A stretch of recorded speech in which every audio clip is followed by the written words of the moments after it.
लिंजी नाम का एक सफेद बालों वाला आदमी अचानक एक बैंगनी रोशनी की किरण से एक गोल पत्थर के प्लेटफॉर्म पर आ गिरता है। उसे समझ नहीं आता कि वह कहाँ आ गया है। तभी उसके सामने एक नीली डिजिटल स्क्रीन दिखाई देती है।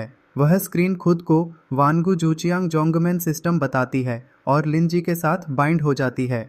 सिस्टम उसे शुरुआती इनाम के तौर पर सीधे ग्रेट एम्परर रियल्म की जबरदस्त ताकत दे देता है। उसी समय आसमान में एक विशाल काला घंटा प्रकट होता है और स्क्रीन पर उसकी नई शक्ति का स्तर दिखने लगता है।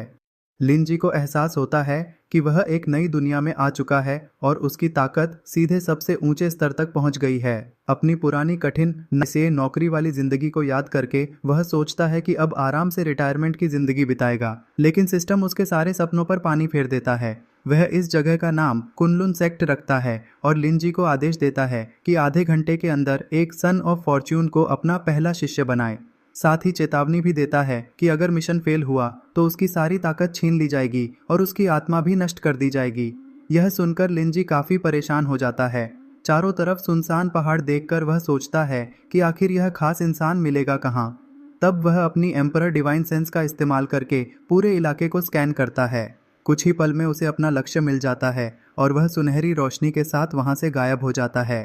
दूसरी तरफ जंगल में ये चेन नाम का एक युवा लड़का बुरी तरह घायल होकर जमीन पर पड़ा होता है। उसके सामने लियू रुयान खड़ी होती है और उसके हाथ में ये चेन की निकाली गई सुप्रीम बोन होती है। लियू रुयान ठंडे अंदाज में कहती है कि उसकी कमजोर फैमिली इस पवित्र चीज की रक्षा नहीं कर सकती थी, इसलिए उनके सेक्ट का इसे ले लेना उसके लिए सम्मान की बात है। यह सुनकर ये चेन गुस्से से खून थूकते हुए उसे याद दिलाता है कि बचपन से उनकी सगाई हुई थी और उसने अपनी सारी संसाधन और मदद उसी पर खर्च की थी। वह उस पर धोखा देने का आरोप लगाता है और कहता है कि उसने जियांग सेक्ट के एल्डर्स के साथ मिलकर उसकी सुप्रीम बोन छीन ली और उसकी फैमिली को बर्बाद कर दिया। लियू रुयान बेरहमी से जवाब देती है कि इस दुनिया में कमजोर हमेशा ताकतवर का शिकार बनता है। इसके बाद वह ली झांगलाओ को आदेश देती है कि ये चेन को तुरंत मार दिया जाए ताकि कोई सबूत न बचे। ली झांगलाओ तलवार निकालकर आगे बढ़ता है। ये चेन निराश होकर चिल्लाता है कि क्या इस दुनिया में अब कोई न्याय नहीं बचा। वह मरना नहीं चाहता और हार भी नहीं मानना चाहता। जैसे ही ली झांगलाओ तलवार से वार करने वाला होता है, अचानक दो उंगलियां उसकी तलवार की धार को पकड़ लेती हैं। अगले ही पल एक जबरदस्त झटका पैदा होता है। वहां लिंजी प्रकट हो जाता है। वह सिर्फ एक उंगली से ली झांगलाओ की तलवार को टुकड़े टुकड़े कर देता है। यह देखकर ये चेन हैरान रह जाता है। उसी समय सिस्टम ये चेन को स्कैन करता है और बताता है कि यही असली सन ऑफ फॉर्च्यून है। भले ही उसकी सुप्रीम बोन निकाल ली गई हो, लेकिन वह भविष्य में एक बेहद शक्तिशाली कैओस स्वॉर्ड बॉडी में बदल सकता है। ली झांगलाओ गुस्से में पूछता है कि वह कौन है जो उनके सेक्ट के मामलों में दखल दे रहा है। वह लिंजी को वहां से चले जाने के लिए कहता है, लेकिन लिंजी शांत रहते हुए उसे चुप रहने और दफा हो जाने को कहता है। फिर वह एक विशाल सुनहरी ऊर्जा तरंग छोड़ देता है। उस ऊर्जा के संपर्क में आते ही ली झांगलाओ चीखते हुए धुएं में बदल जाता है। दूसरी तरफ लियू रुयान डर के मारे जमीन पर गिर पड़ती है। लिंजी उसके पास जाकर उसी के शब्द उसे वापस सुनाता है। वह कहता है कि अगर कमजोरी ही अपराध है तो ऐसी अमृता का क्या फायदा जो सिर्फ कमजोरों पर अत्याचार करना जानती हो। डरी हुई लियू रुयान तुरंत माफी मांगने लगती है और सारा दोष अपने सेक्ट पर डाल देती है, लेकिन लिंजी उसे नहीं छोड़ता। वह एक सुनहरी रोशनी से उसकी पूरी साधना नष्ट कर देता है। दर्द से लियू रुयान जोर जोर से चीखने लगती है। इसके बाद लिंजी कहता है कि वह उसकी जान सिर्फ इसलिए छोड़ रहा है ताकि भविष्य में ये चेन खुद उससे बदला ले सके। साथ ही वह उसे जियांग सेक्ट जाकर यह संदेश देने को कहता है कि अगर किसी को शिकायत है तो सीधे उसके पास आए। यह सुनते ही लियू रुयान डरकर वहां से भाग जाती है। फिर लिंजी ये चेन की तरफ मुड़ता है और अपनी सुनहरी शक्ति दिखाते हुए कहता है कि अगर वह उसका पहला शिष्य बनने को तैयार है तो वह उसकी पूरी नींव दोबारा बना सकता है। ये चेन बिना देर किए इस प्रस्ताव को स्वीकार कर लेता है और जमीन पर झुककर लिंजी को अपना गुरु मान लेता है। तभी सिस्टम घोषणा करता है कि पहला शिष्य सफलतापूर्वक भर्ती हो गया है और शुरुआती संकट समाप्त हो चुका है। यह सुनकर लिंजी सोचता है कि अब शायद उसकी आराम वाली जिंदगी शुरू हो जाएगी। इसके बाद वह ये चेन को समझाता है कि जो सुप्रीम बोन उससे छीनी गई थी वह सिर्फ स्वर्ग द्वारा दी गई एक साधारण हड्डी थी। असली अजेय शक्ति किसी हड्डी में नहीं बल्कि इंसान के दिल के अंदर होती है। सच्ची ताकत हमेशा खुद की मेहनत से पैदा होती है। वह आगे बताता है कि कुनलुन सेक्ट के शिष्य न आसमान के सामने झुकते हैं और न ही धरती के सामने। ये बातें सुनकर ये चेन के अंदर नई उम्मीद पैदा हो जाती है। फिर लिंजी अपने हाथ से हरी रोशनी की ऊर्जा निकालकर ये चेन के शरीर में भेज देता है ताकि उसकी असली क्षमता जाग सके। हरी और सुनहरी ऊर्जा उसके पूरे शरीर के चारों तरफ घूमने लगती है। ये चेन इस दर्दनाक बदलाव को सहने की पूरी कोशिश करता है। अचानक वह जोर से चीख उठता है क्योंकि उसके शरीर से एक भयंकर शक्ति का विस्फोट होता है और उसकी असली ताकत जाग जाती है। सिस्टम तुरंत लिंजी को बधाई देता है कि ये चेन ने सफलतापूर्वक कैओस स्वॉर्ड बॉडी को जागृत कर लिया है। खुश होकर ये चेन अपने गुरु का धन्यवाद करता है। लिंजी मुस्कुराकर उसे कहता है कि पहले पीछे वाली पहाड़ी पर जाकर नहा ले, साफ कपड़े पहन ले और कुछ लकड़ियां भी ले आए क्योंकि उसे खाना बनाना है। उधर जियांग सेक्ट में अचानक एक लाइफ टैबलेट टूट जाती है। सेक्ट मास्टर को पता चलता है कि ली झांगलाओ की लाइफ टैबलेट पूरी तरह चकनाचूर हो गई है। यह खबर सुनकर सेक्ट मास्टर आग बबूला हो जाता है। उसे यकीन नहीं होता कि एक साधारण लड़के का पीछा करते हुए उनका इतना बड़ा एल्डर मारा गया। इसी दौरान लियू रुयान रोती हुई वहां पहुंचती है। वह बताती है कि ये चेन अभी भी जिंदा है और पहाड़ पर रहने वाले एक रहस्यमयी बूढ़े राक्षस जैसे आदमी ने ली झांगलाओ को मार दिया। इतना ही नहीं, उसने उसकी अपनी साधना भी छीन ली। यह सुनकर सेक्ट मास्टर गुस्से से दहाड़ उठता है। तभी एक एल्डर कहता है कि जो व्यक्ति ली झांगलाओ को इतनी आसानी से मार सकता है वह जरूर सोल प्रोफाउंड रियल्म या निर्वाण रियल्म का कोई बहुत बड़ा विशेषज्ञ होगा। लेकिन सेक्ट मास्टर इस बात को मानने से इनकार कर देता है। उसका कहना होता है कि इस इलाके में इतना शक्तिशाली विशेषज्ञ हो ही नहीं सकता। जरूर कोई पुराना मरता हुआ दुश्मन होगा जिसने कोई गुप्त तरीका इस्तेमाल किया होगा। इसके बाद वह पूरे सेक्ट की शक्ति यानी श्वांतियन एरे को तैयार करने का आदेश देता है ताकि उस दुश्मन का पूरी तरह अंत किया जा सके। फिर वह फर्स्ट, सेकंड और थर्ड एल्डर को आदेश देता है कि वे 500 एलीट शिष्यों को लेकर युद्धपोत पर सवार हों और उस पहाड़ को पूरी तरह नष्ट कर दें। आखिर में सेक्ट मास्टर आदेश देता है कि ये चैन और उस बूढ़े मॉन्स्टर के शरीर के टुकड़े उसके सामने लाए जाएं। सभी शिष्य एक साथ आदेश का पालन करने की बात कहते हैं। इसके बाद उनका विशाल युद्धपोत बादलों के बीच उड़ान भरता है और सीधे कुनलुन सेक्ट की तरफ बढ़ जाता है। ये चैन एक चमकती हुई लाल रंग की लकड़ी पर पूरी ताकत से कुल्हाड़ी चला रहा होता है। काफ़ी देर मेहनत करने के बाद भी लकड़ी पर कोई असर नहीं पड़ता, इसलिए वह परेशान होकर अपने शिजुन से पूछता है कि आखिर यह कौन सा पेड़ है। दूसरी तरफ शिजुन आराम से रॉकिंग चेयर पर बैठे चाय पी रहे होते हैं। वे बताते हैं कि यह ज्यूतियान पंताओ शेनमू है, एक ऐसा दिव्य पेड़ जो बेहद सख्त है। इसमें आग भी ठीक से नहीं लगती और यह सिर्फ पानी उबालने के काम आता है। यह नाम सुनते ही ये चेन हैरान रह जाता है। तभी अचानक आसमान में काले बादल जमा होने लगते हैं और एक विशाल भंवर बनना शुरू हो जाता है। कुछ ही पलों बाद आसमान में उड़ते हुए विशाल किले और युद्धपोत दिखाई देते हैं। जियांग सेक्ट का एक सफेद बालों और दाढ़ी वाला एल्डर जहाज के किनारे खड़ा होकर जोर से चिल्लाता है। वह कहता है कि अंदर जो भी है तुरंत ये चेन को उनके हवाले कर दो, अपनी खेती यानी कल्टीवेशन खुद खत्म कर दो और घुटनों के बल मौत स्वीकार कर लो ताकि तुम्हारी लाशें सही सलामत रखी जा सकें। यह सुनकर ये चेन अपने शिजुन के सामने हाथ जोड़कर झुक जाता है। वह कहता है कि यह सारी मुसीबत उसकी वजह से आई है, इसलिए वह खुद पहाड़ से नीचे जाकर दुश्मनों का सामना करना चाहता है। तभी शिजुन अपना चाय का कप मेज पर रखते हैं और धीरे से खड़े हो जाते हैं। चलते हुए वे कहते हैं कि क्या कुछ मक्खियों जैसे लोगों के लिए तुम अपनी जान जोखिम में डाल दोगे।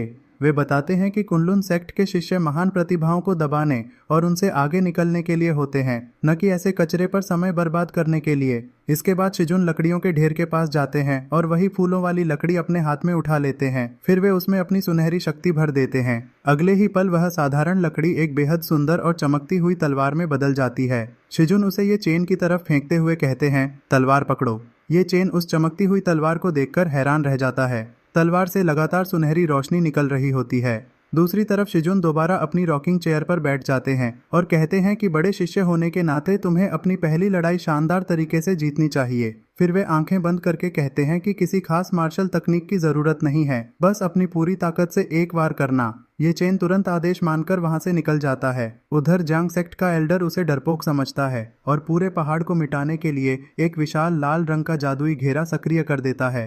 तभी एक शिष्य एल्डर को बताता है कि कोई पहाड़ से नीचे आ रहा है। सबकी नज़रें उस तरफ जाती हैं और वे देखते हैं कि ये चेन हाथ में वही चमकती हुई लकड़ी लिए बिल्कुल शांत भाव से नीचे उतर रहा है। उसे देखकर जियांग सेक्ट के सभी शिष्य जोर जोर से हंसने लगते हैं। वे मजाक उड़ाते हैं कि सुप्रीम बोन निकलने के बाद शायद इसका दिमाग भी खराब हो गया है, तभी यह एक लकड़ी की टहनी लेकर माफी मांगने आ गया है। एल्डर भी उसका मजाक उड़ाते हुए पूछता है कि उसके पीछे जो महान विशेषज्ञ है वह कहाँ है, क्या वह डर गया और तुम्हें बलि का बकरा बनाकर भेज दिया। यह कहते हुए एल्डर अपने हाथ में लाल रंग की शक्ति इकट्ठा करने लगता है ताकि ये चेन को खत्म कर सके। लेकिन ये चेन शांत आवाज में कहता है कि आज वह कुनलुन सेक्ट की तरफ से उन सभी को मौत के घाट उतार देगा। इतना कहकर वह तलवार बनी लकड़ी को ऊपर उठाता है और आसमान की तरफ एक जबरदस्त सुनहरी ऊर्जा का वार कर देता है। यह दृश्य देखकर जियांग सेक्ट के एल्डर की आंखें डर से फैल जाती हैं। सुनहरी ऊर्जा की किरण सीधे उनके विशाल उड़ते हुए युद्धपोत के बीचों बीच से गुजर जाती है और उसे 2 हिस्सों में काट देती है। अगले ही पल वह विशाल जहाज बीच से टूटकर बादलों के बीच गिरने लगता है। ये चैन खुद भी हैरान रह जाता है। उसे यकीन नहीं होता कि एक साधारण लकड़ी की टहनी इतनी भयानक शक्ति दिखा सकती है। वह तुरंत जमीन पर बैठकर अपने शिजुन की महानता की तारीफ करने लगता है। दूसरी तरफ शिजुन आराम से कुर्सी पर लेटे हुए सोचते हैं कि लकड़ी काटने जैसे छोटे काम में भी इस शिष्य ने इतना बड़ा हंगामा कर दिया। इसे अभी बहुत कुछ सीखना बाकी है। कुछ समय बाद शिजुन एक सुंदर झील के किनारे दिखाई देते हैं। उनके हाथ में मछली पकड़ने की छड़ी होती है और साथ में एक जला हुआ काला भेड़िया जैसा दैवीय जानवर भी होता है। शिजुन सिस्टम से पूछते हैं कि यह फिशिंग रॉड मजबूत तो है ना। सिस्टम लड़की जैसी आवाज में जवाब देता है कि यह लाखों साल पुराने शियांतियान गुजू से बनी है। इसकी डोरी प्राचीन सच्चे ड्रैगन के नसों से बनाई गई है और कांटा दिव्य तांबे से बना है। इसकी मदद से तो सितारों तक को पकड़ा जा सकता है। यह सुनकर शिजुन कहते हैं कि बस टूटनी नहीं चाहिए, बाकी सब ठीक है। फिर वे आराम से कुर्सी पर बैठ जाते हैं जबकि उनका भेड़िया एक विशाल जलती हुई हड्डी चबा रहा होता है। इसी बीच दृश्य अपर रियलम में पहुंच जाता है। वहां हानबिंग एम्प्रेस सु छिंगहान गंभीर रूप से घायल हालत में उड़ रही होती है। वह गुस्से में त्यांशु पर आरोप लगाती है कि उसने अपनी निजी इच्छाओं के लिए धोखा दिया और अंधेरी शक्तियों के साथ हाथ मिला लिया। अचानक एक काली तलवार उसके सीने को आर पार कर देती है और खून बहने लगता है। लेकिन सु छिंगहान हार नहीं मानती। वह कहती है कि वह मर नहीं सकती और तुरंत अपने हाथों से एक लाल रंग की सील बनाती है।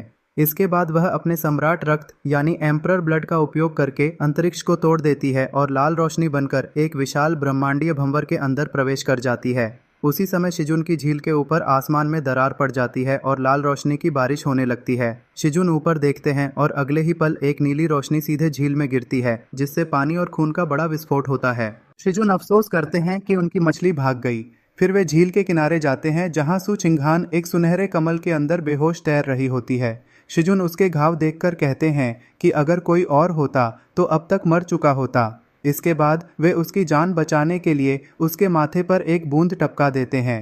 होश में आते ही सु छिंगहान झटके से शिजुन का हाथ पकड़ लेती है और उन्हें दुश्मन समझकर कहती है कि उसे मत छुओ। लेकिन शिजुन बिल्कुल शांत रहते हैं। वे कहते हैं कि अपनी तलवार नीचे करो, तुमने मुझे फिशिंग फ्लोट देखने से रोक दिया है। यह सुनकर सु छिंगहान अपनी तलवार नीचे कर देती है। फिर उसकी नज़र झील के पानी पर पड़ती है और वह दंग रह जाती है। उसे पता चलता है कि यह साधारण पानी नहीं बल्कि क्रिएशन कैओस लिक्विड है जिसकी सिर्फ एक बूंद के लिए अपर रियलम में भयंकर युद्ध छिड़ सकता है, जबकि यहाँ पूरा तालाब इससे भरा हुआ है। इसके बाद वह शिजुन की बैंगनी बांस से बनी फिशिंग रॉड देखती है और पहचान जाती है कि यह लाखों साल पुरानी दिव्य वस्तु है। फिर उसकी नज़र फिशिंग लाइन पर जाती है जहाँ से ड्रैगन जैसी रोशनी और आवाज़ निकल रही होती है। तभी उसे समझ आता है कि यह प्राचीन सच्चे ड्रैगन की नसों से बनी हुई है। अब उसके मन में डर पैदा होने लगता है। वह सोचती है कि आखिरी ऐसा ड्रैगन तो बहुत पहले खत्म हो चुका था, तो फिर यह जगह कौन सी है और यह रहस्यमयी व्यक्ति आखिर कौन है। इसके बाद शिजुन उसे समझाते हैं कि उस पर हमला हुआ, वह घायल हुई और यहाँ आ गिरी। उसके मन में डर और नफरत होना स्वाभाविक है, लेकिन अगर वह अपनी नफरत में खुद को बंद कर लेगी तो कभी आगे नहीं बढ़ पाएगी। वे कहते हैं कि धोखा देना धोखेबाज की कमजोरी है, जबकि माफ करना ताकतवर लोगों का तरीका होता है। अगर नफरत तुम्हारी आंखों पर पर्दा डाल देगी तो तुम हमेशा किस्मत की कठपुतली बनी रहोगी। फिर शिजुन कहते हैं कि उन्होंने उसकी जान इसीलिए बचाई क्योंकि उसका समय अभी खत्म नहीं हुआ था, न कि इसलिए कि वह उनके इलाके में आकर परेशानी करे। यह बातें सुनकर सु छिंगहान शर्मिंदा हो जाती है। वह सिर झुकाकर उनका धन्यवाद करती है और कहती है कि उन्होंने उसकी जान भी बचाई और सही रास्ता भी दिखाया। उसी समय सिस्टम सक्रिय हो जाता है और बताता है कि डॉटर ऑफ फॉर्च्यून सु छिंगहान अपने गुरु के प्रति बहुत ज़्यादा सम्मान और कृतज्ञता महसूस कर रही है, इसलिए शिष्य बनाने की शर्त पूरी हो चुकी है। यह सुनकर शिजुन सोचते हैं कि दूसरा शिष्य तो खुद चलकर उनके पास आ गया। फिर वे सु छिंगहान से कहते हैं कि उसकी नींव और हड्डियों की स्थिति बहुत अच्छी नहीं है, लेकिन काम चल सकता है। कुनलुन सेक्ट में एक और शिष्य की ज़रूरत है, इसलिए पूछते हैं कि क्या वह उनकी शिष्या बनना चाहेगी। यह सुनते ही सु छिंगहान खुशी से घुटनों के बल बैठ जाती है और प्रणाम करके कहती है कि शिष्या। सु छिंगहान अपने गुरु को प्रणाम करती है। शिजुन उसे उठने के लिए कहते हैं और बताते हैं कि अब वह कुनलुन सेक्ट की दूसरी शिष्या है। फिर वे उसे सामने वाले आंगन में जाकर अपने बड़े भाई यानी पहले शिष्य ये चेन से मिलने के लिए कहते हैं ताकि वह उसे यहाँ के बारे में समझा सके। उधर चलते हुए सु छिंगहान भी सोचती है कि जब यहाँ क्रिएशन कैओस लिक्विड का तालाब और किलिन जैसे दिव्य जीव मौजूद हैं तो गुरु का पहला शिष्य कितना भयानक और शक्तिशाली होगा। आखिरकार वह आंगन के पास पहुंचती है और सामने देखती है कि वहां कोई खड़ा है। वह रुककर ध्यान से देखने लगती है ताकि उस महान प्रतिभा को देख सके, लेकिन अगले ही पल वह पूरी तरह हैरान रह जाती है। उसके सामने ये चेन साधारण कपड़ों में झाड़ू लगाता हुआ दिखाई देता है। जब वह उसकी कल्टीवेशन देखती है तो पता चलता है कि वह सिर्फ शेनहाई रियल्म के शुरुआती स्तर पर है। यह देखकर सु छिंगहान को जोरदार झटका लगता है। वह यकीन नहीं कर पाती कि यही शिजुन के बड़े शिष्य ये चेन हैं। उसी समय ये चेन झाड़ू रोकता है और मुड़कर उसकी तरफ देखने लगता है। ये चेन हाथ में झाड़ू पकड़े हुए सु छिंगहान के सामने झुककर कहता है, शायद आप मेरी दूसरी जूनियर सिस्टर हैं। मेरा नाम ये चेन है और मैं शिजुन का सबसे बड़ा शिष्य हूँ। क्या आपके घाव अब ठीक हैं? लेकिन सु छिंगहान का रवैया बिल्कुल अलग होता है। वह गुस्से में अपनी नीली ऊर्जा छोड़ देती है और कहती है, कौन तुम्हारी जूनियर सिस्टर है? साधना की दुनिया में हमेशा वही सम्मान पाता है जो ज्यादा ताकतवर और ज्यादा काबिल होता है। इसके बाद वह ये चेन के करीब आती है और उसकी शक्ति का मजाक उड़ाते हुए कहती है कि वह तो सिर्फ शेनहाई रियल्म के शुरुआती स्तर पर है। उसकी नींव भी हाल ही में दोबारा बनाई गई लगती है। वह साफ कह देती है कि वह सिर्फ महान शिजुन का सम्मान करती है, किसी कमजोर व्यक्ति का नहीं। फिर सु छिंगहान सीधे ये चेन को चुनौती देती है। वह कहती है कि अगर उसे बड़ा शिष्य बनना है तो पहले ऐसी ताकत दिखानी होगी जो उसे संतुष्ट कर सके। इसलिए दोनों के बीच मुकाबला होगा और जो जीतेगा वही बड़ा शिष्य कहलाएगा। ये चेन शांत भाव से जवाब देता है, असली अजेयता हड्डियों में नहीं बल्कि दिल के अंदर होती है। अगर जूनियर सिस्टर लड़ना चाहती है तो बड़े भाई होने के नाते मैं आखिरी सांस तक तैयार हूँ। इसके बाद दोनों के बीच लड़ाई शुरू हो जाती है। लड़ते समय सु छिंगहान मन ही मन सोचती है कि ये चेन की स्वॉर्ड बॉडी सच में बहुत शानदार और शक्तिशाली है। शायद इसी वजह से शिजुन ने उसे अपना पहला शिष्य चुना होगा। लेकिन अगले ही पल वह अपनी बर्फ की शक्ति का इस्तेमाल करते हुए कहती है, सिर्फ इतनी ताकत से तुम मुझे नहीं हरा सकते। Absolute deep freeze. चारों तरफ बर्फ से बनी उड़ती हुई तलवारें दिखाई देने लगती हैं। दूसरी तरफ ये चेन बिना डरे उनकी तरफ बढ़ता है और कहता है, तो आ जाओ। दोनों की शक्तियां आपस में टकराती हैं और एक जबरदस्त विस्फोट होता है। धमाके के बाद पूरे आंगन में धूल उड़ने लगती है, जमीन टूट जाती है और दोनों के बीच एक पुरानी किताब आकर गिरती है। लड़ाई के बाद दोनों जमीन पर बैठे हुए जोर जोर से सांस ले रहे होते हैं।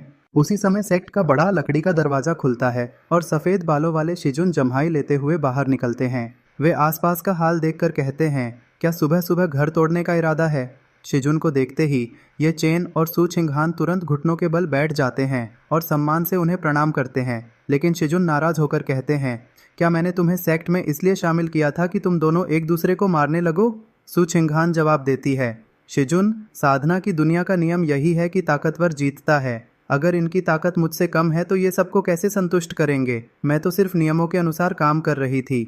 यह सुनकर शिजुन उनके पास आते हैं और सख्त आवाज में कहते हैं, नियम? मेरे कुनलुन सेक्ट में मेरी बात ही सबसे बड़ा नियम है।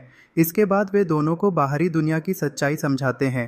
वे कहते हैं कि बाहर लोग किसी छोटी सी जड़ी बूटी या अधूरी तकनीक के लिए एक दूसरे का खून बहा देते हैं। कई बार बाप और बेटा भी दुश्मन बन जाते हैं। अगर कोई इसे साधना कहता है तो वह गलत है, क्योंकि यह तो सिर्फ जंगल का कानून है। शिजुन आगे कहते हैं, याद रखो, हमारा कुनलुन सेक्ट कोई जहरीली जगह नहीं है जहां बुरे लोग पाले जाएं। यह एक परिवार है, एक ऐसा घर जहां तुम अपनी आने वाली पीढ़ियों तक की उम्मीद छोड़ सकते हो। फिर वे समझाते हैं कि उनकी तलवारें एक दूसरे पर नहीं उठनी चाहिए। उन्हें उन लोगों के खिलाफ उठना चाहिए जो कमज़ोरों पर अत्याचार करते हैं, उन परिवारों के खिलाफ जो इंसानी जान को कचरे जैसा समझते हैं, और उन अंधेरी ताकतों के खिलाफ जो दुनिया को नष्ट करना चाहती हैं। वे कहते हैं, ताकतवर लोगों का काम कमज़ोरों की रक्षा करना है और कमज़ोरों में मुश्किलों का सामना करने का साहस होना चाहिए। एक ही सेक्ट के सदस्य होने के नाते उन्हें इस बात की प्रतियोगिता करनी चाहिए कि किसने ज़्यादा दुश्मनों को हराया और किसने ज़्यादा साथियों की रक्षा की। शिजुन आगे कहते हैं, मैंने जो शक्ति तुम्हें दी है उसका इस्तेमाल किसी छोटे से पद या वरिष्ठता के लिए आपस में लड़ने के लिए नहीं होना चाहिए। यह सुनकर ये चेन तुरंत अपनी गलती मान लेता है। वह कहता है कि शिजुन बिल्कुल सही कह रहे हैं और वह मूर्ख था जो सेक्ट के सिद्धांतों को नुकसान पहुंचाने लगा। फिर वह सु छिंगहान की तरफ देखकर कहता है, चाहे जूनियर सिस्टर मेरे बारे में कुछ भी सोचे, वह हमेशा कुनलुन सेक्ट का हिस्सा रहेगी। अगर कोई बाहरी दुश्मन आया तो सबसे पहले मैं उसके सामने खड़ा होऊंगा और आखिरी सांस तक लड़ूंगा।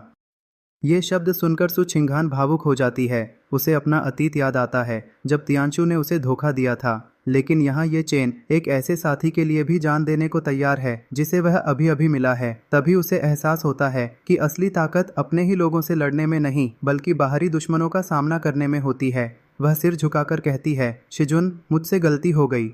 इसके बाद सु छिंगहान ये चेन के सामने झुकती है और सम्मान से कहती है। सु छिंगहान अपने बड़े भाई को प्रणाम करती है।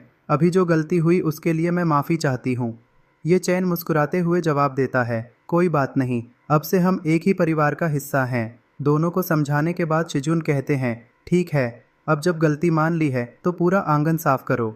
फिर वे ज़मीन पर पड़ी पुरानी किताब की तरफ इशारा करके बताते हैं कि वह किताब उन्होंने मेज़ के नीचे संतुलन बनाने के लिए रखी थी, लेकिन उनकी लड़ाई की वजह से मेज़ फिर हिलने लगी है। शिजुन वह किताब उन्हें देते हुए कहते हैं कि उसे पढ़ लेना ताकि बाहर जाकर लड़ाई करते समय उनकी बदनामी न हो। यह कहकर शिजुन वहां से चले जाते हैं। लेकिन जैसे ही सु छिंगहान किताब खोलकर देखती है वह दंग रह जाती है। वह देखती है कि उसमें इम्मोर्टल किंग दाओ की बेहद दुर्लभ और शक्तिशाली तकनीकें लिखी हुई हैं। ऐसी किताब के एक हिस्से के लिए भी बाहर की दुनिया में बड़ी बड़ी लड़ाइयाँ छिड़ सकती हैं, लेकिन शिजुन ने उसे मेज के नीचे रखने के लिए इस्तेमाल किया था। यह देखकर दोनों शिष्य शिजुन की तरफ झुककर कहते हैं कि उनके इस उपकार के लिए वे अपनी जान तक देने को तैयार हैं। इसी दौरान दृश्य जियांग सेक्ट की तरफ बदल जाता है। वहां एक व्यक्ति घबराकर रिपोर्ट देता है कि उनकी पूरी सेना खत्म हो चुकी है।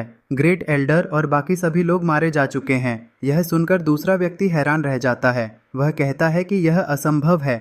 आखिर 500 खास योद्धा और 3 शेन्हाई रियल्म विशेषज्ञ बिना कोई मदद का संकेत भेजे कैसे मारे जा सकते हैं। तभी एक एल्डर कहता है कि नानहुआंग के पहाड़ों में जरूर कोई भयानक दुष्ट जादूगर या दानव छिपा हुआ है जो पूरे क्षेत्र की साधना शक्तियों को चुनौती दे रहा है। यह सुनते ही सेक्ट मास्टर आदेश देता है कि तुरंत सभी 4 छोटे सेक्ट्स को सबसे बड़े स्तर का दानव विनाश आदेश भेजा जाए। वह कहता है कि सभी को बताया जाए कि कुनलुन पर्वत पर एक भयानक दुष्ट मौजूद है जो नानहुआंग की आध्यात्मिक ऊर्जा को नष्ट करना चाहता है और जियांग सेक्ट अपनी पूरी शक्ति के साथ इस युद्ध में हिस्सा लेगा। इसके बाद वह जियांग शुआंतियान एरे का नक्शा निकालने का आदेश देता है और कहता है कि सभी सेक्ट मिलकर उस दुश्मन का अंत करेंगे। सेक्ट मास्टर घोषणा करता है कि वह 3000 साधकों को इकट्ठा करेगा और चाहे पूरे पहाड़ को इंच इंच खोदना पड़े, उस दानव को जिंदा नहीं छोड़ा जाएगा। दूसरी तरफ कुनलुन सेक्ट में माहौल बिल्कुल अलग होता है। यहाँ ये चेन एक बड़े बर्तन में खाना बना रहा होता है। तभी शिजुन उसे कहते हैं, ये चेन, आग थोड़ी कम करो। यह प्राचीन चिंगतियान डाली काऊ के मज्जा का सूप है। अगर आग ज़्यादा तेज हुई तो इसके अंदर मौजूद तकनीकें और नियम नष्ट हो जाएंगे। ये चेन तुरंत जवाब देता है, जी शिजुन। यह सब देखकर सु छिंगहान फिर से हैरान रह जाती है। वह सोचती है कि 9 heavens star herb, golden winged Dapeng का मांस और फायर सोल मैरो जैसी अनमोल चीज़ें जिन्हें पाने के लिए पूरी दुनिया पागल रहती है, यहाँ उनसे हॉटपॉट बनाया जा रहा है। तभी ये चेन उसे आवाज़ देता है और कहता है, छिंगहान, कहाँ खो गई? इस स्टार हर्ब को सिर्फ 3 सेकंड गर्म पानी में डालकर खाना है। ज़्यादा पक गई तो इसका असर खराब हो जाएगा। इसके बाद सु छिंगहान शिजुन से पूछती है कि इतनी कीमती चीज़ों को इस तरह खाना क्या बर्बादी नहीं है? अगर इन्हें दवा बनाने में इस्तेमाल किया जाए तो शायद ज़्यादा फायदा हो सकता है। यह सुनकर शिजुन मुस्कुराते हैं और कहते हैं, अगर साधना का मतलब सिर्फ लड़ना और मरना रह जाए तो उसका क्या फ़ायदा? या फिर सारी ज़िंदगी अच्छी चीज़ों को स्टोर रूम में बंद रखो और मरने से पहले निकालो तो उसका भी क्या मतलब है? वे समझाते हैं कि बाहरी दुनिया के लोग संसाधनों के गुलाम बन चुके हैं और इंसानियत को भूल गए हैं, लेकिन कुनलुन सेक्ट अलग है। यहाँ चाहे कोई संसाधन कितना भी कीमती क्यों न हो, वह सिर्फ एक वस्तु है। परिवार के साथ बैठकर शांति से गर्म खाना खाना किसी भी जादुई दवा से ज़्यादा मूल्यवान है। आखिर में शिजुन कहते हैं कि जीवन का रास्ता हमेशा साफ होता है। चीज़ों को स्वाभाविक रहने दो और अपने दिल की गर्माहट को कभी खत्म मत होने दो, ताकि समय के साथ तुम्हारा दिल भी कठोर न बन जाए। यह सुनकर ये चेन और सु छिंगहान दोनों सम्मान से झुक जाते हैं और शिजुन का धन्यवाद करते हैं। लेकिन तभी अचानक बाहर आसमान से एक जोरदार आवाज़ गूंजती है। आवाज़ कहती है, कुनलुन पर्वत के दानवों, सुनो, आज जियांग सेक्ट और बाकी चारों सेक्ट्स के 3000 तलवारबाज यहाँ पहुँच चुके हैं। हमने तुम्हें चारों तरफ से घेर लिया है। अब बाहर आओ।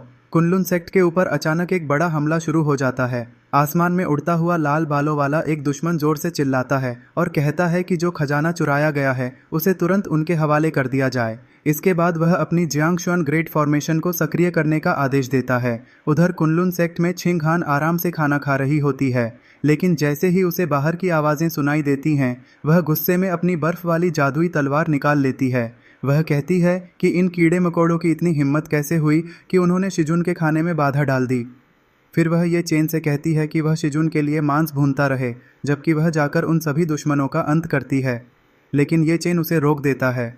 वह कहता है कि ऐसा काम उसे करने दो ताकि उसके हाथ गंदे न हों। तभी उनके शिजुन दोनों को शांत रहने के लिए कहते हैं। वे बताते हैं कि खाना ठंडा हो रहा है और बेकार की बातों में समय बर्बाद करने की ज़रूरत नहीं है। इसके बाद शिजुन आसमान में बन रहे विशाल पोर्टल की तरफ देखते हैं और कहते हैं कि ऐसे मामूली दुश्मनों के लिए उनके शिष्यों को खुद लड़ने की ज़रूरत नहीं है। फिर वे पास बैठे एक काले भेड़िए की तरफ देखते हैं जिसके शरीर पर सुनहरी दिव्य रेखाएं बनी होती हैं। शिजुन उसे आदेश देते हैं कि जाकर थोड़ा शोर कम करे ताकि पहाड़ के नीचे मौजूद फूल और घास न जल जाएं। इतना कहकर शिजुन आराम से मांस खाना शुरू कर देते हैं और उसकी तारीफ करते हुए कहते हैं कि दापेंग का मांस सच में बहुत स्वादिष्ट है। दूसरी तरफ वह भेड़िया आगे बढ़ता है। उसे देखकर लाल बालों वाला दुश्मन जोर से हंसने लगता है। वह मजाक उड़ाते हुए कहता है कि लगता है उस बूढ़े जादूगर को अपनी मौत का अंदाज़ा हो गया है, तभी उसने खुद आने के बजाय अपना पालतू कुत्ता भेज दिया। गुस्से में वह अपनी फॉर्मेशन को हमला करने का आदेश देता है। अगले ही पल गुलाबी रंग की एक विशाल ऊर्जा किरण भेड़िए पर गिरती है, लेकिन भेड़िया बिना किसी परेशानी के उस हमले को झेल लेता है। फिर वह आसमान की तरफ मुंह खोलकर आग की एक भयानक लपट छोड़ता है। यह आग सीधे दुश्मनों के उड़ते हुए जहाज़ों से टकराती है और देखते ही देखते उनमें आग लग जाती है। दुश्मन सैनिक घबराकर चिल्लाने लगते हैं कि उनके जादुई हथियार पिघल रहे हैं और उनकी आध्यात्मिक शक्ति जल रही है।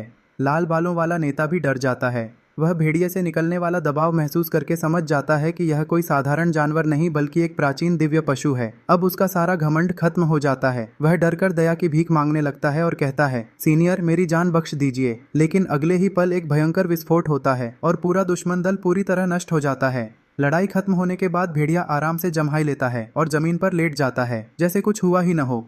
उधर खाने की मेज पर यह चेन छिंग हान से कहता है कि उसे इसकी आदत डाल लेनी चाहिए। वह बताता है कि कुनलुन सेक्ट में तो अगर एक कुत्ता भी बाहर चला जाए तो पूरे इलाके को हिला सकता है।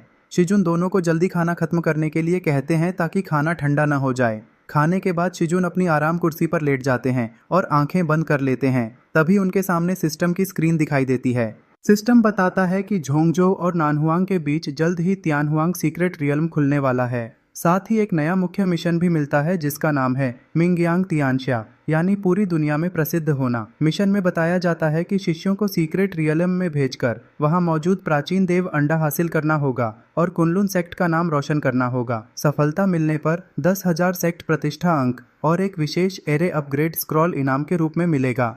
शिजुन मन ही मन सोचते हैं कि सिस्टम कितना ध्यान रखने वाला है जो उनके शिष्यों के लिए सब कुछ पहले से तैयार कर रहा है।